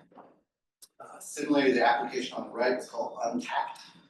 And in 2020, we were able to figure out who works at the Pentagon and who works at the farm. Because people were tracking what beers they were drinking and taking pictures of the beer, and embedded in that location was the EXIF tags, embedded in those photos was the EXIF tags. Would give anybody in the universe who has access to those pieces of information the location of those photos and the locations of those people. So at some point this year, we went from there used to be a time when we cared about privacy to a time when we forgot about privacy to a time when we were reminded about privacy because of the critical nature of the data that we're leaking, to now a situation where we all just click accept. So what we're looking at here is the new terms and conditions for the weather app that I use, which is Weather Underground. And to continue to use Weather Underground in a way that is the least amount of annoying to me, I clicked yes to the fact that they will continue to capture and use my location while the app is not in use. And what they're going to use it for is for their vendors and partners. So this is now normal. Everyone has just agreed that we have no more privacy, privacy does not exist, and who cares? So even in applications where they are not asking for your explicit permission for your location, those apps can be cracked as long as they're in the ad universe. So this was a big scandal moments ago, not moments, weeks ago, that the universe of ad serving could allow bad actors to inject data harvesting via ad into your cell phone. So I'm going to try to go through this as fast as I can because nothing is more infuriating than speakers going over time. So why should we care? As we all learned through recent TikTok threats that it will not exist, many Americans said, I don't care. China, take my data. I have nothing to hide. I'm going to start using RedNote. I'm going to start using DeepSeek because I have no problems. I'm not doing anything illegal. Why do I care if some foreign actor has my data? The problem is that many other people did not agree to this. So what we're looking at here is two news articles that came out on the exact same day. First one on my left, your left as well, is saying that Google was subpoenaed, or there was a threat of subpoena by the state of Texas for the location information of people who potentially went and sought abortion-related medical activities outside of the state of Texas. And same day, Google says it will delete location data of people who visit abortion clinics outside of the state of Texas. So cool, problem solved, I guess. This is just one of many instances where we have given our data over to corporations and academics who seek to do the right thing, but may not have the legal power to do so. So as we have learned in the recent weeks, what are laws is very much dependent on who says what laws are and who says what the United States Justice Department is willing to investigate or not willing to investigate and willing to forget about. So who knows, going into the future, next 4 years, next century, what type of pressure could be applied to these corporations to whom we have given our data to force them, either legally, illegally, or have the ability to operate in certain states like Texas, that they either hand over the data or they are no longer allowed to operate in the state of Texas. So unfortunately, this whole scenario is about the perspective of the person asking and the perspective of the person who owns the data. So during COVID-19, maps like this were created. So during that time, there were people who did not care one bit about their actions and the consequences that might happen to other people because of what they did. So this was a map that was generated by CNN with data that anyone can purchase, given the correct amount of ones of thousands of dollars. But this is showing people who, during the midst of the coronavirus, went on spring break in Florida. Did all of their spring break activities, which most likely led to transmission of diseases, and then they went home. And public health officials in each of these locations across the United States would have some interest in knowing who has been recently exposed and where did they come back to and who they might have exposed when they got back. It used to be a thing called contact tracing. And we might all argue that this is for the public good. So in the middle of the coronavirus, when no one understood what was happening, we were all wearing masks, we were all staying home, we were all trying our best to wash our hands and wash our groceries to try to prevent the spread of coronavirus. So there is an argument that public health officials could use this information to do public good. On the other hand, this is the same article that Mike was describing before. The New York Times in 2019, so going on 6 years ago, was able to obtain the location data from one of the firms that Mike was describing here to do things like this: track who is at the Pentagon, who is at the White House, who is in all of these sensitive locations, and then where did they go? Where did they come from? So the argument from the data provider was people consented to be tracked, their data is anonymous, and the data is secure. None of those facts are true. So we may not have consented because it might be an ad serving platform cracked that is now reporting my location. The data is definitely not anonymous because you can de-identify spatial trajectories in no time based on the linger time that people have at specific locations, predominantly their homes, and the data are clearly not secure. So big question here is who decides? What is the correct perspective about sharing data, about collecting data?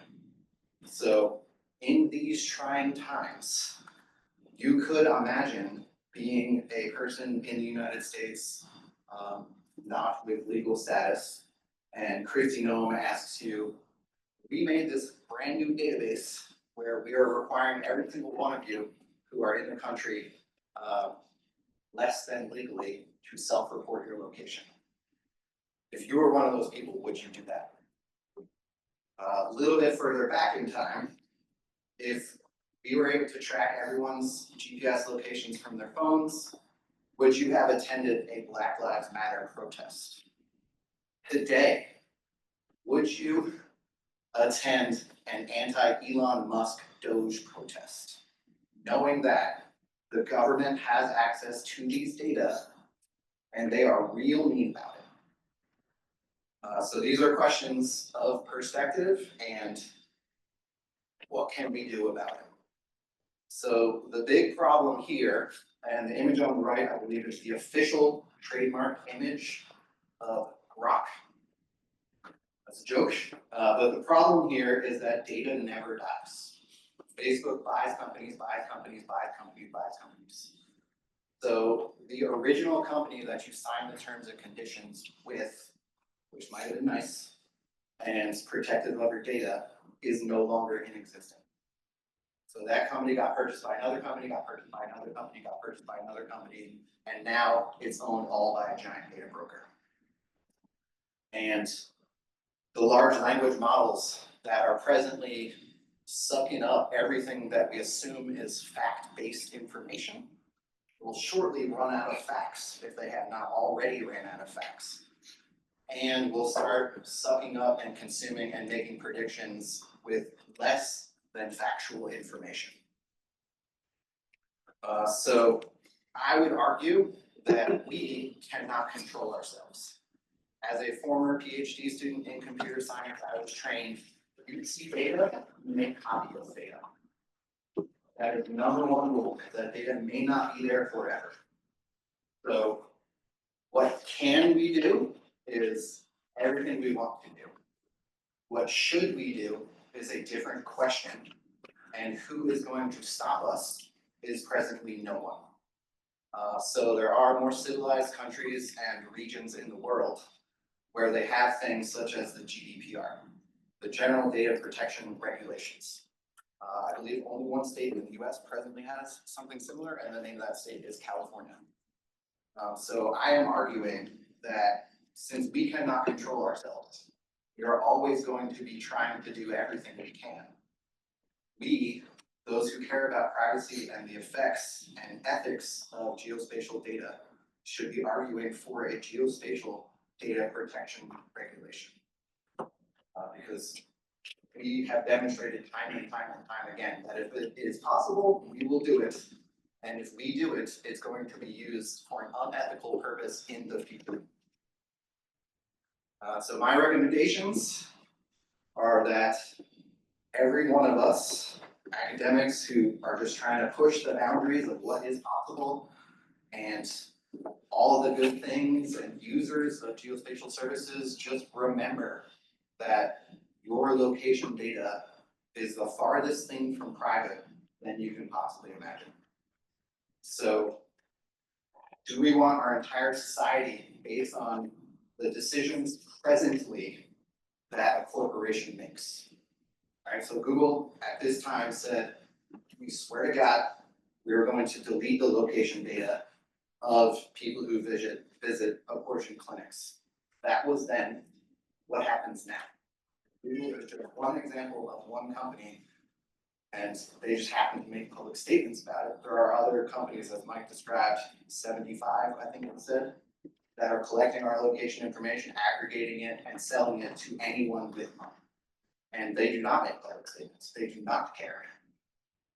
So it is up to us to recognize that we have a part to play in here. Again, I'm going to focus in on what can we do, what should we do, and who is going to stop us. Presently, everything, and no one. So with that, according to this clock, I'm exactly on time. But just remember these words. Companies never die. Their data just get acquired by some other. And with that, we end exactly on time according to this clock.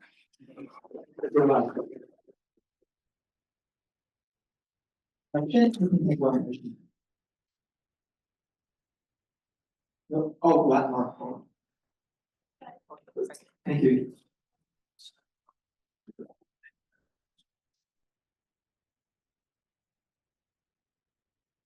Thank you. So I've heard that there's some companies, say like DuckDuckGo in Europe is quite popular as an alternative to Google for search, precisely because they supposedly do better with their data. So it seems to me that as a user, the big thing we can do is make choices about which companies we're using. So I'm just wondering sort of what's your take on that? If a company says they care about privacy and that they don't sell your data, is there a track record? Like, should we trust them? And is that a good strategy for us? Can we get the benefits of these apps by choosing different companies that say they're going to protect our data? Does that make a difference in your estimation? I would have two answers to that. First is I have a VPN service to sell you based on my YouTube channel, which is a joke. And it's all about convenience. So we consumers are lazy, right? So the reason that I click the yes button on Weather Underground is just so I don't have to type in College Station, Texas to get my weather. I could have clicked no, don't use my location. So if there is an easy solution, we are gonna pick it. So what we need to design are easy solutions which ensure privacy. And then the other half of that is DuckDuckGo needs to stay in business, right? So if they're not selling ads, they're getting their money from somewhere else. Corporate donations, philanthropic funds, but that is not gonna last forever. They have to compete with people who literally have trillions of dollars. So just keep in mind that they may have the best intentions right now, but when they go out of business, all their user data is going to get snapped up by whoever pays the most to the bankruptcy court. So doom and gloom, and I hope we are all scared and potentially ashamed of ourselves for what we are enabling and looking forward to how can we prevent misuse of this information. Thanks. Thank you. So the first one will be our co-chair, Dr. Martin Gibson. He's a professor in the Department of Philosophy, and also the CEO and Harry Barra Chair of History and Ethics of Professional Engineering. I'm going to hand over the stage to Dr. Martin Gibson. Okay, thank you so much for attending this workshop today. I think it's been very interesting. And my task would be to talk a little bit about ethical principles. We have already heard a couple of suggestions for what ethical principles could be relevant to apply to the development of new AI tools. Here is a tentative list of 7 principles. But what I have to say today is not super important that you agree with me, but I guess that you find many of these principles fairly plausible. Fairness is important, right? Some AI algorithms are unfair to underprivileged groups, for example. But it's typically related to bias and discrimination, but it can be valuable to conceptually separate fairness from bias and discrimination.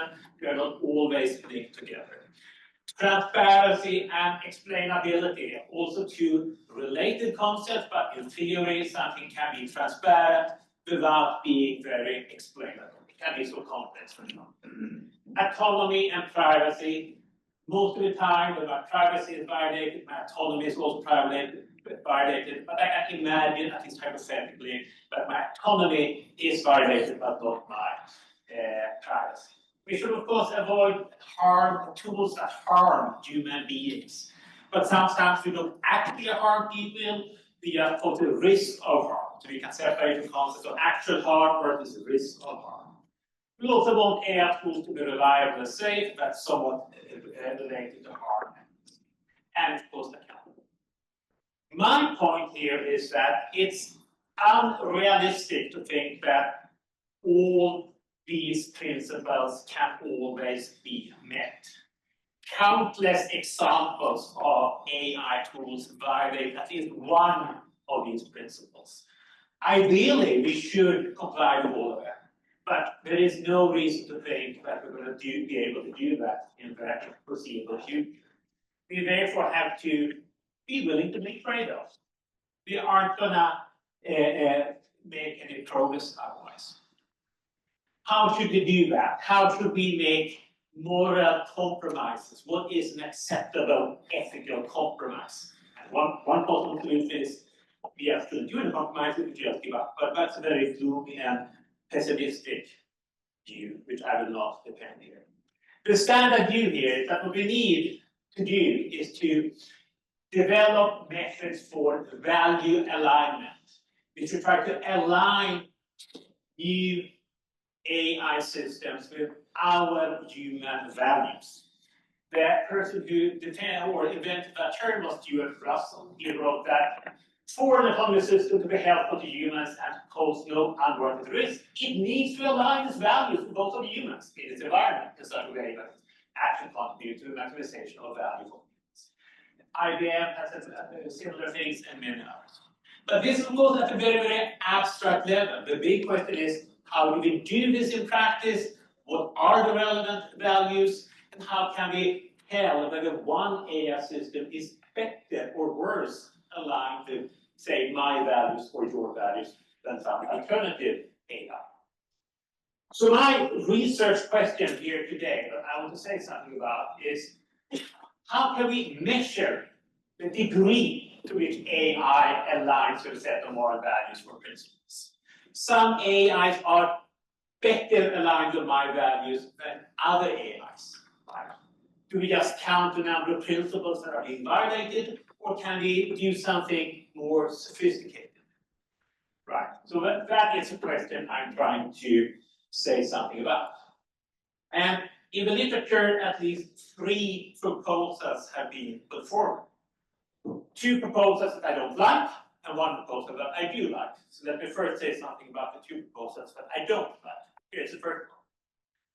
Some authors argue that what we should do here is just to count the number of occasions at which an AI violates an ethical principle.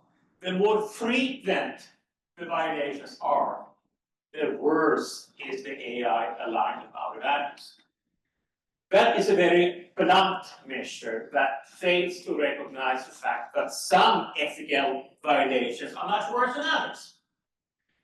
A trivial example, if an autonomous car exceeds the speed limit by 5 miles per hour every single day, yeah, that's not bad, it happens very frequently.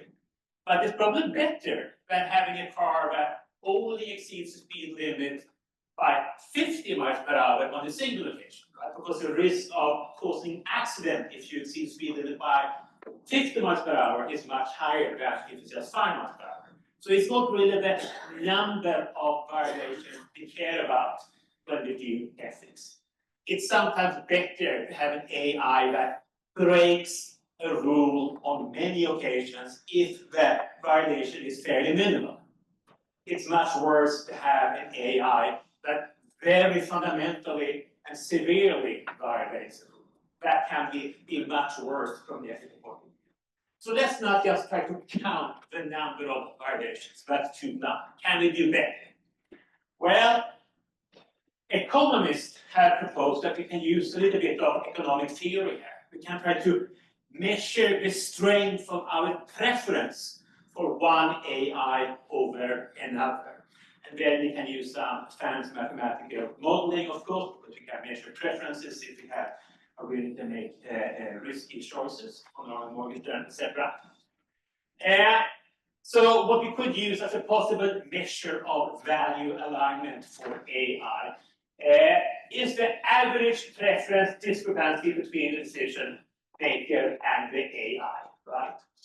That proposal has been put forward in the literature, and it's better than the frequency measure, right? Because we can capture the amount or the kind of negative value of the violation. I do prefer an AI system that violates the speed limit on many occasions if the violation is small to one that does it occasionally, but if the violation is very large. I can capture that intuition with my preference measure. But there are all kinds of other problems here. First of all, if you just focus on my preference for one AI system over another, we do not say much about the link to the underlying values. Some of my preferences are admittedly selfish, and that's not very ethical, right? We don't really know for sure that I prefer one AI over another for the right reason. I'm not explicitly addressing the ethical concerns. I'm just reporting my personal selfish preference. There are also more technical problems with basing the measure of value alignment on preferences that has to do with the structure of ethical values. I'm not going to go into that, but some moral theorists believe, for example, that moral values can be agent relative. That can be a problem for preference measure. Some people believe that there are genuine moral dilemmas, cases in which all available alternatives are wrong. Super erogation, sometimes we can do better than what is merely right. And that can also not be captured by the preference measure. Okay, so let me now present what I believe to be a better alternative here. And it's a somewhat abstract proposal that I have been working on together with others and also on my own for a couple of years. The idea is to measure distances in conceptual spaces. What is that? Let me first try to explain what I mean by conceptual spaces.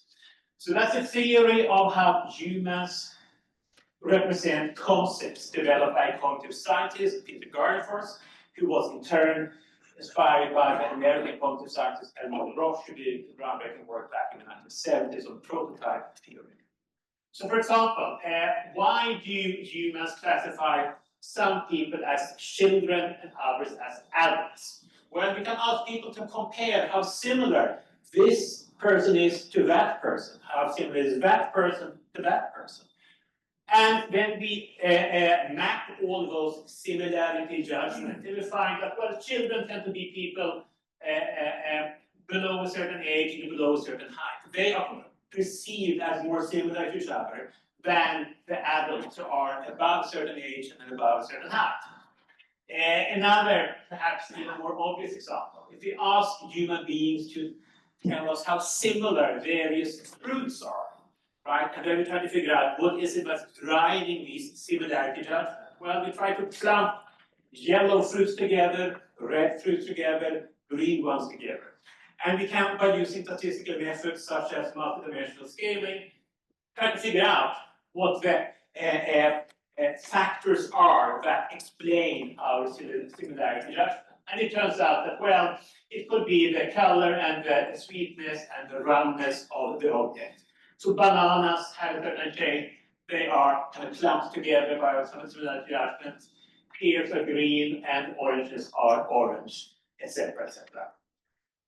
Okay, what has this got to do with ethics? Well, one more point.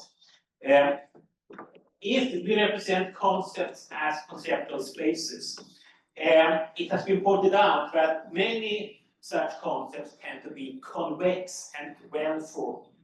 You probably understand the notion of convexity. It just means that if you draw a line between 2 points, that line is located entirely within that concept, and well-formed, roughly, or each concept is of the same size. So here we have a study for colors: red, yellow, green, blue, and black. And it turns out if you have different color chips, 300 different color chips, and you ask people how similar are these colors, they do report similarity judgments that are the kind that the basic colors, yellow, green, and blue, come out as a convex and well-formed concept. So my proposal here is that this also works for ethics. Moral principles can be represented as well-formed and convex regions in moral space. I did some empirical research on this about 8 years ago. I wrote a book about it. Here I have 5 different moral principles mapped in moral space. And I basically ask people 2 questions. How similar is this moral choice situation to that moral choice situation on a likely scale from 1 to 7?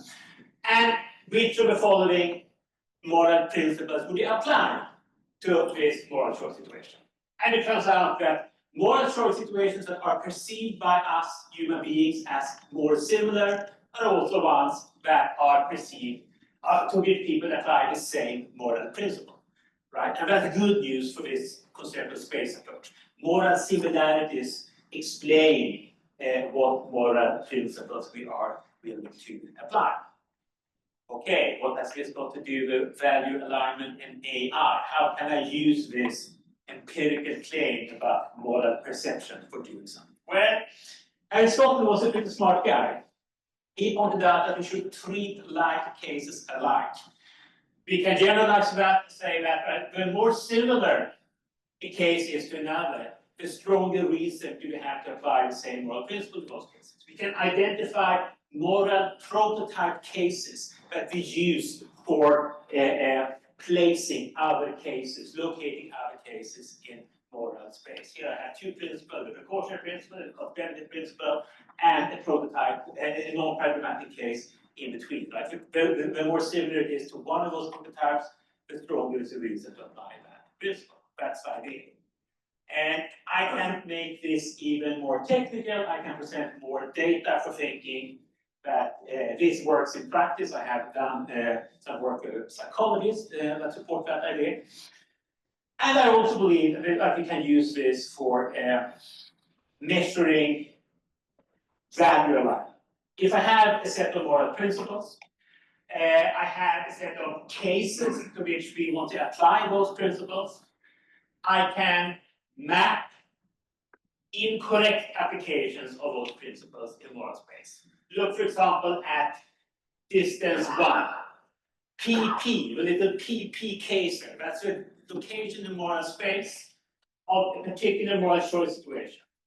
It is, according to human beings, a case to which we apply the precautionary principle. But it's kind of misplaced, right? It should be located in the PP region in this, according to this diagram, a simple two-dimensional diagram. But look at the other one. Also, PP is misplaced. So that's a moral error, right? We are not basing our application of moral principles on moral similarities. We are basing them on something else. And I believe that this idea we can use for measuring value alignment. We can measure how well an AI applies a set of moral principles in accordance with our moral judgments. Here is one way of doing this by measuring areas, right? You have the blue moral map, the division into moral regions. Each region is covered by one principle rather than another principle, right?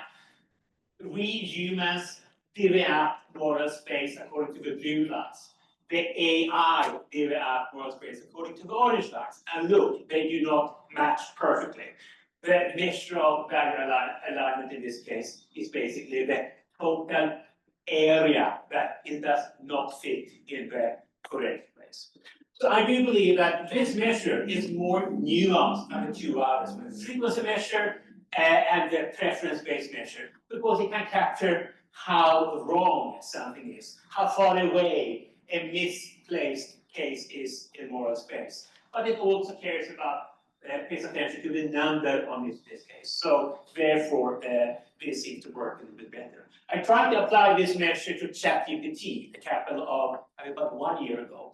And the conclusion was that ChatGPT does not elicit moral judgment that cohere very well, align very well with other moral judgment. But that's of course likely to change in the future. Thank you so much.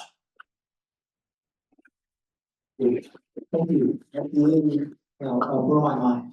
How you use the distance when you make a machine learning like Java be applied to philosophy, right?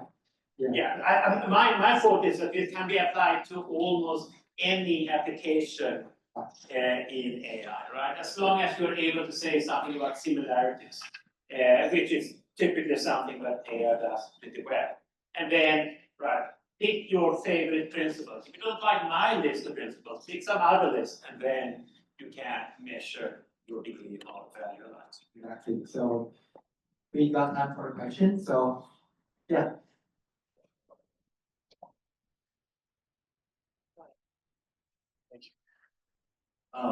First of all, I'd like to say this is really interesting, so thank you. So at the beginning, you kind of brought up the idea also that, that AI want to do something right, but like maybe you can do something a little bit more than just right. How does what you presented today kind of also address that issue?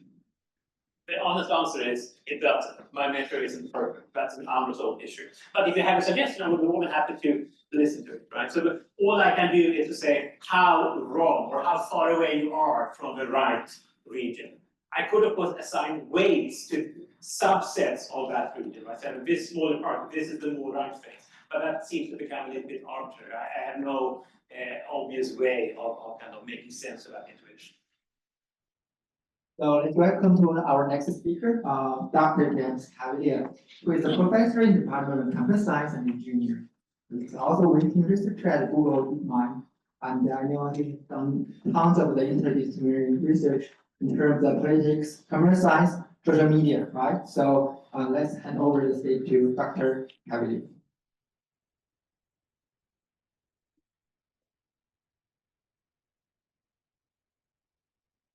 Great, thanks. Well, this is fun.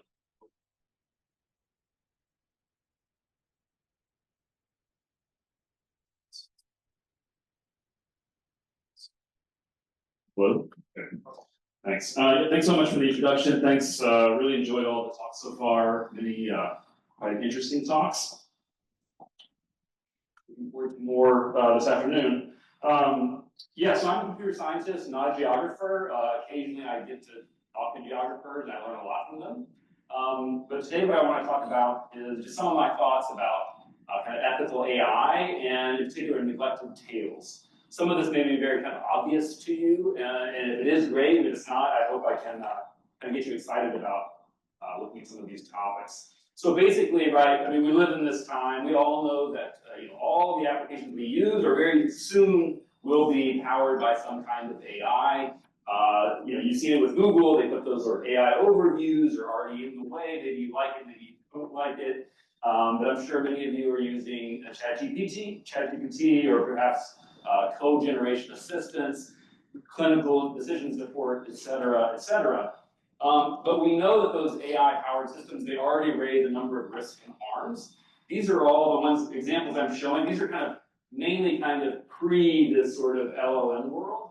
But the idea is there's lots of issues with bias, inappropriate content, polarization, chatbots guiding kids to do dangerous tasks. I think this example was telling a kid to put a fork into an outlet as a fun thing to do. Oops.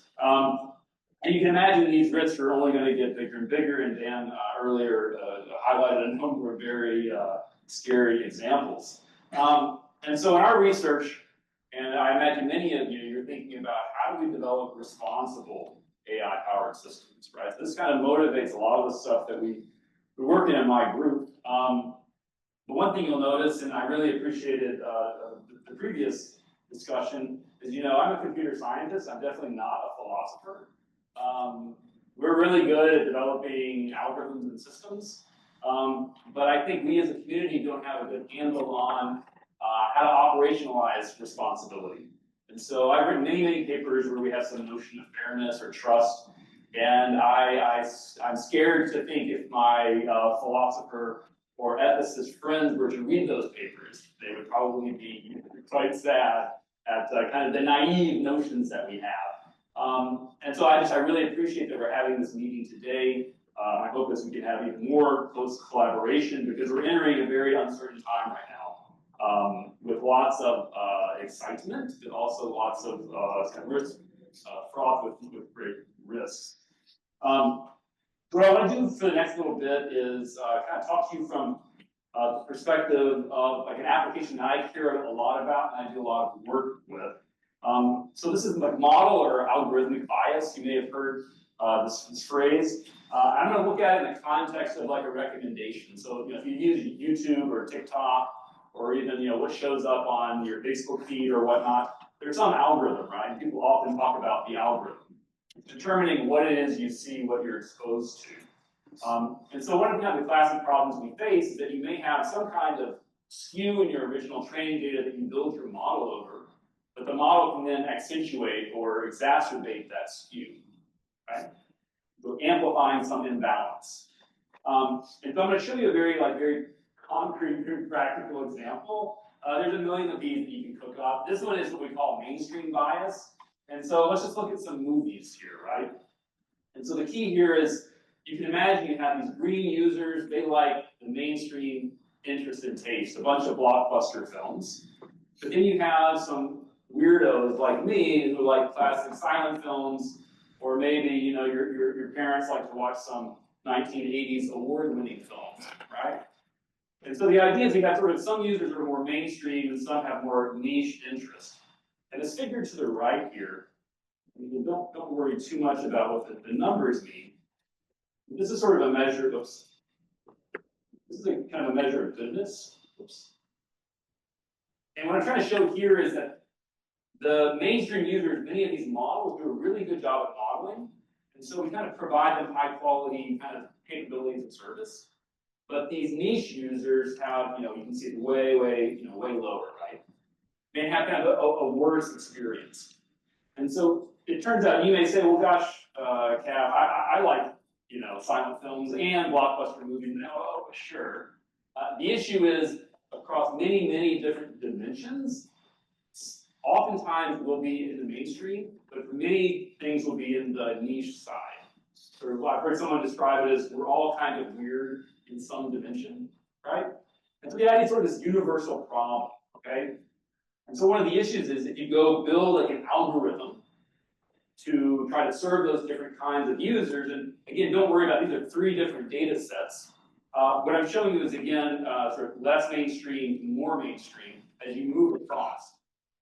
And what do you notice there, right? You see the sort of common pattern where these algorithms we're developing, they do a really good job of understanding kind of the sort of the core, like, sort of the quote, the normies.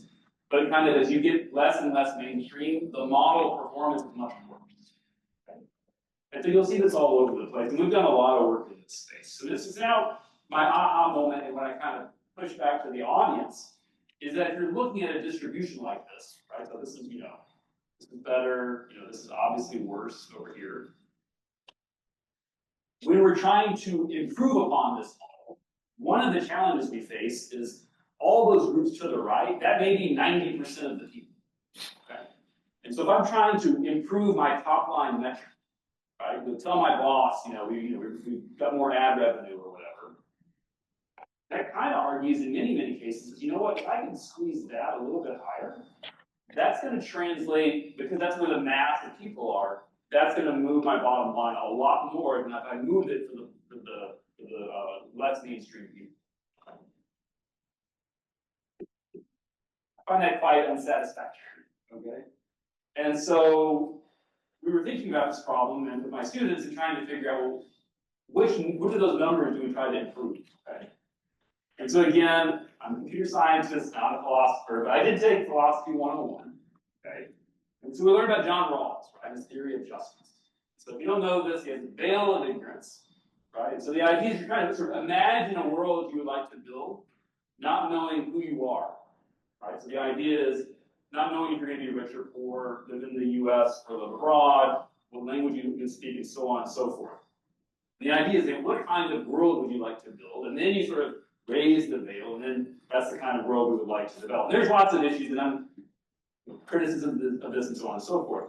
But we take this idea, and many people operationalize this, and you can build an optimization using what's called Rawlsian maximum fairness, okay? And so the idea here is, sort of the Rawlsian perspective is, when we're building these different societies, we want to maximize the minimum utility of all individuals. Seems like a decent thing to do. Okay. So coming back to our issue, is when we think about this distribution, so we're trying to maximize the minimum. The idea is, I don't know if I'm going to be in the high or the low. It argues for, we should spend our time getting those numbers up and not worry so much about these guys, right? And so my whole argument here is that in a lot of the applications that we're building, oftentimes we focus on these top line metrics, these aggregates. And so if I have a kind of one big takeaway from today, it would be that you consider the distributional effects. So again, a lot of our geographer friends, right? Yeah, I've seen a lot of the evidence from the talk so far. People are already doing this, so thank you, that's wonderful. But to think about the distributional effects and not just some aggregate number, okay? That may already be common for geographers, but for computer scientists, we're not good at this, so we don't think like this. We like one number, very simple, okay?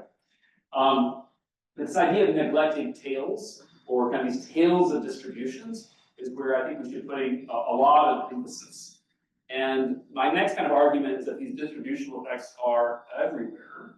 So for example, in the vision world, so I have some some work with some colleagues here looking at vision language models, right?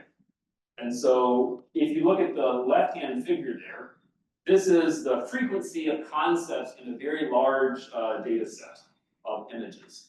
And so the point I'm trying to show is here, like those are popular, and these are kind of rare concepts in this image database, right? So you can imagine popular would be things like cats and dogs, and rare would be some, like endangered special snake, So there's not many images.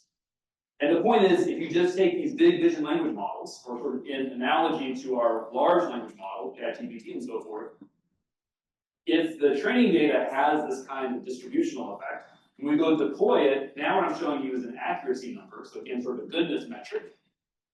What I'm trying to show here is, if you go deploy these things, these are going to be, we're going to have worse accuracy on many, many concepts for which we didn't see much in our training data, right? And so again, you're not going to see that if you just look at the aggregate output of those models. But if you look at the distribution, you'll quickly realize, because you have many rare concepts, we do a poor job on them. Okay? And so that kind of argues for data augmentation, or some kind of, we really need to enrich the kind of rare concept space to build better models. This is an example in vision language model. We also see it in speech systems. One of my students who works on this is in the audience today, Maria in the back. I'm sure she'd love to talk to you about this. She waved. But Maria's been looking at is disfluency. So when I'm speaking right now, you'll notice I do things like, I don't speak in perfectly fluent English. I stumble, I stutter, I restart.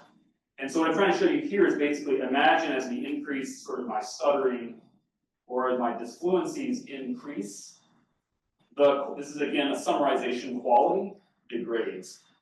So the idea is like I'm building some application, it's built over your speech.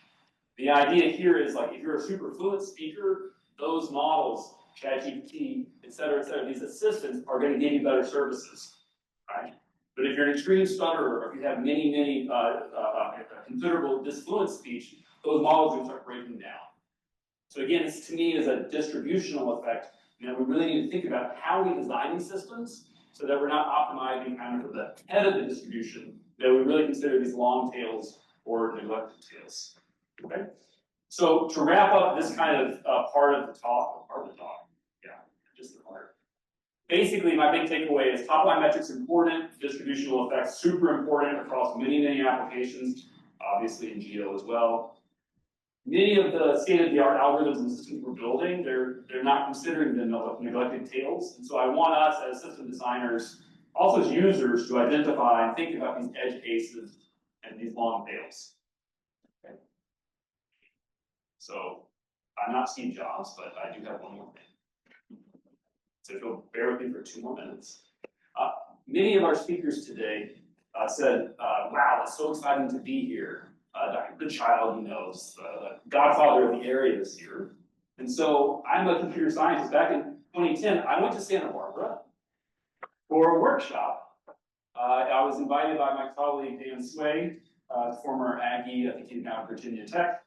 And again, one of the great things, I gave a talk at this workshop, and one of the great things is when you don't know an area, you don't get nervous. So it turns out I gave a talk in front of Mike Goodchild, Waldo Tobler, Jack Dangerman, who then asked me some questions after, and I said, oh, yeah, some really questions. Who the heck was that? So for those of my non-geographer friends, he's the billionaire founder of Esri and endower, I believe, of a professorship that Dr. Goodchild has. So anyway, sort of my naivete paid off, right? But going back in, I found the slides that I gave back then, and I want to just share a couple of things with you. So the first thing, the reason I think I was invited, back then I had done some work on geolocation over social media. And I think that was probably my connection. I was doing a little bit of geo stuff, don't look too close, it's quite naive. It was a long time ago. But in the talk, again, this is sort of a younger version of me. I had this slide, which was, I was kind of a techno optimist, a techno utopia. And I said, the barriers to entry, this is sort of the area of user-generated content, right? Social media, anyone can upload to YouTube. I said the barriers to entry for content production are going way down. That's hugely democratizing and very exciting. And on the other hand, the access to big compute was also becoming democratized, right? I didn't just have to use my own PC, but I could get access to some Amazon Web Service or some whole cluster. Okay? And so in my mind, this connection of like this ability to generate massive amounts of data, this access to lots and lots of computation, I had this sort of very naive assistant professor vision of like this sort of techno-utopian, wow, we're really gonna bring sort of to the masses all this, kind of great technology. What's interesting though is this is just the concentration of value in the S&P 500 from 2010 to 2024, and you'll notice, no, there wasn't a democratization. You see even more value is sort of in Apple, NVIDIA, Microsoft, Google, Amazon, et cetera, more concentration. Okay, so totally contrary to what I thought would happen. And so the last slide I want to leave you with, I feel like we're currently at another kind of inflection point, which is we face a very uncertain future. All these companies internally are arguing about we're in the last days of a race to AGI, artificial general intelligence. And the idea is that whoever can get there first will then grab huge market share and totally disrupt everything else. Okay. On the other hand, you've seen with like the recent release of DeepSeek, you know, the Llama models, Google has an open Gemma model. Maybe everyone, you know, there's Grok, maybe everyone can build these big models. And so there's not going to be a singular model that kind of eats up everything, but we'll have a sort of commoditized AI that's accessible to all of us. Now, again, if you'd asked me the answer to this question in 2010, I would say the democratized success, right? But judging by my track record, my worry is the top thing will happen. And so who knows what'll happen. Okay. With that, thank you so much for your time. Thank you. Thank you so much. Any questions? One question? No. Okay, I really like your slide. So your drawing and the presentation way brought me back to my university. There's like professor who is teaching using exactly the same style. His students like him a lot. Thank you. All right, and I'll be around for a little while. I have to teach a class this afternoon, but we'll be around if you want to chat during lunch. Thank you. Yeah, cool. And will be the last speaker in the second panel. Dr. Michael Chen, who is an assistant professor in the Department of Geography and Environment, and also the director of especially explicit artificial intelligence lab. He just joined Texas UT Austin, and he dropped here last night by 2 hours, as well as our Dr. Man in his speech. Hello everyone, I'm Michael Chen. I'm currently an assistant professor at UT Austin, so it's my great honor to come to the Texas AM to give a presentation about my recent work on geography bias and spatial representation learning. So since I'm the last speaker this morning, so which between you and the next week, so I hope you find my presentation interesting and useful. So today, my presentation topic is centered at a deep learning framework we have developed in our lab called Spatial. But why we are here about this kind of package in the Explainable and Explainable AI, GeoAI workshops, because it contains 3 components. First, it is a Python framework or Python deep learning framework, which supports you to develop different spatial representation learning models, which consolidate 15 different location encoders, and that's the building block for you to develop future location encoding models. And second component is it contains a benchmark dataset, which consists of 7 GeoAI image classification dataset and 10 GeoAI image regression datasets. So the third component is, which is very interesting, which I want to explain more. It's an evaluation framework which want to quantify not only the overall performance, but most importantly, the geographic bias of the GeoAI models, which I think is a unique contribution as a GI scientist will contribute to the general AI community. So first of all, what is spatial representation learning? So spatial representation learning is a set of representation learning tools specially designed for different types of spatial data, such as points, polylines, polygons, graphs, networks, raster data, and so on and so forth. So the aim is I want to bring all the different spatial data modalities into the neural network embedding space so that you can form different learning objectives, such as to train the self-supervised learning or any foundation models. Interesting, most of the existing foundation model doesn't contain this kind of spatial data modalities such as vector data, which actually is one of the targets in our lab. So this is the overall workflow of the top spatials. So essentially, we designed it in this is the initial design. Basically, we want to handle two data modalities, which is the images and their associated location metadata, such as satellite images or the geotagged social media images. So we want to encode them separately using the image encoder and location encoder. And after you have projected them into embedding space, you'll be able to perform multiple tasks, which I will explain in the following slides. So this is the overall framework. So we have 15 different data sets which contain multiple types of geotag images, including the daytime remote sensing images, the nighttime remote sensing images, the flicker images, as well as some species images collected from the citizen science platforms. And all these images are associated with the geo metadata, such as the latitude and longitude. Some of them also contain a time stamp. So we already have a lot of computer vision model to handle the image modalities. So this is not the focus of this package. The important thing is how do we represent the locations of basically the metadata of these images into the embedding space. So after we have this location embedding and image embeddings projected into the neural networks, so we can utilize them jointly to perform multiple different geospatial artificial intelligence tasks, which I will discuss it later. So first of all, what is location coding?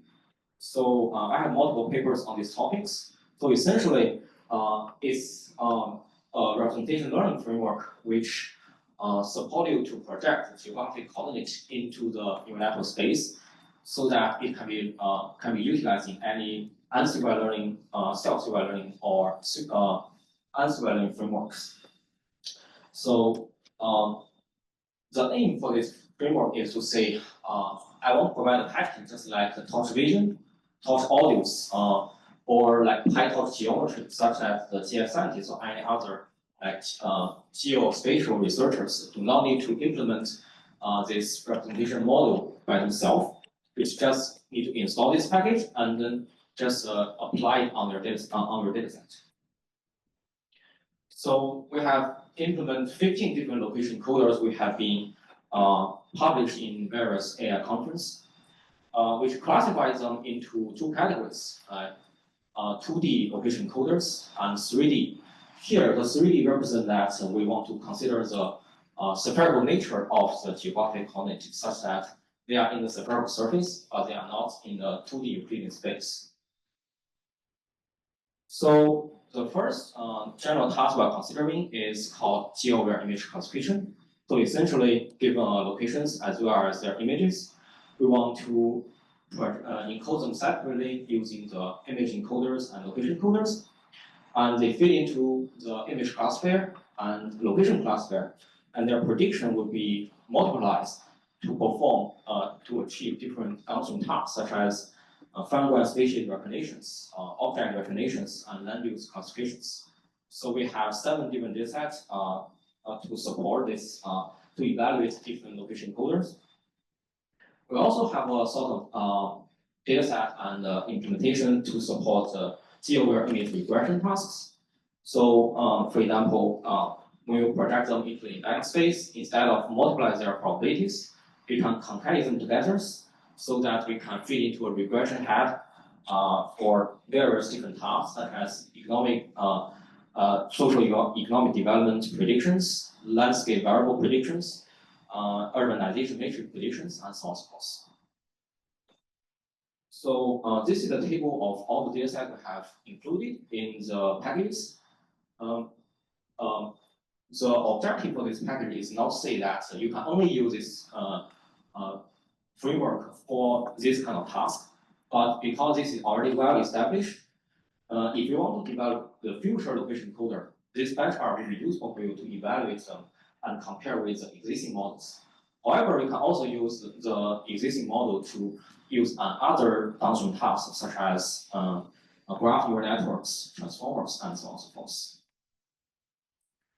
But what I really want to talk about is our research about geographic bias computations.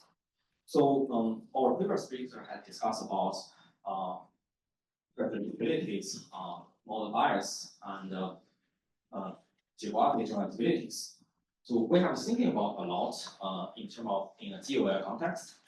So when we look at all the data sets we have, especially geographic data sets, many data sets have geographic bias. So this figure A shows the examples. This basically is a geotext of all the images we collected from the naturally 2018 dataset, which is a fungi species recognition dataset. So each dots represent images where the biology go to the field, take a photo of a box or a bird or any vegetation. So the question you can see that the dataset is highly geographic biased, which is concentrated on the North America and West Europe, where there are much less dataset in Russia and North Africa.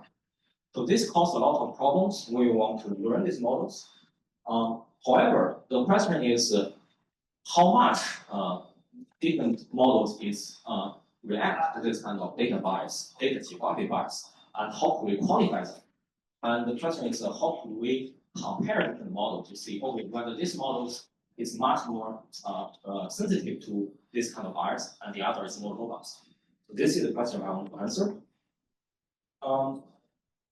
Currently speaking, there are no uniform definition of geographic bias, but in this project, we understand the geographic bias as a phenomenon in which artificial intelligence models is performed differently across the geographic regions, and its predictions are biased towards some predominant regions. So I think this is more understandable, and hopefully you agree with me in this kind of general definition, follow the general definition of bias.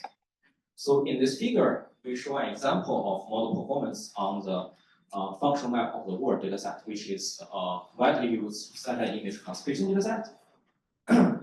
So here, each dot represents data samples in the testing dataset, and the number represents whether the prediction is correct or not.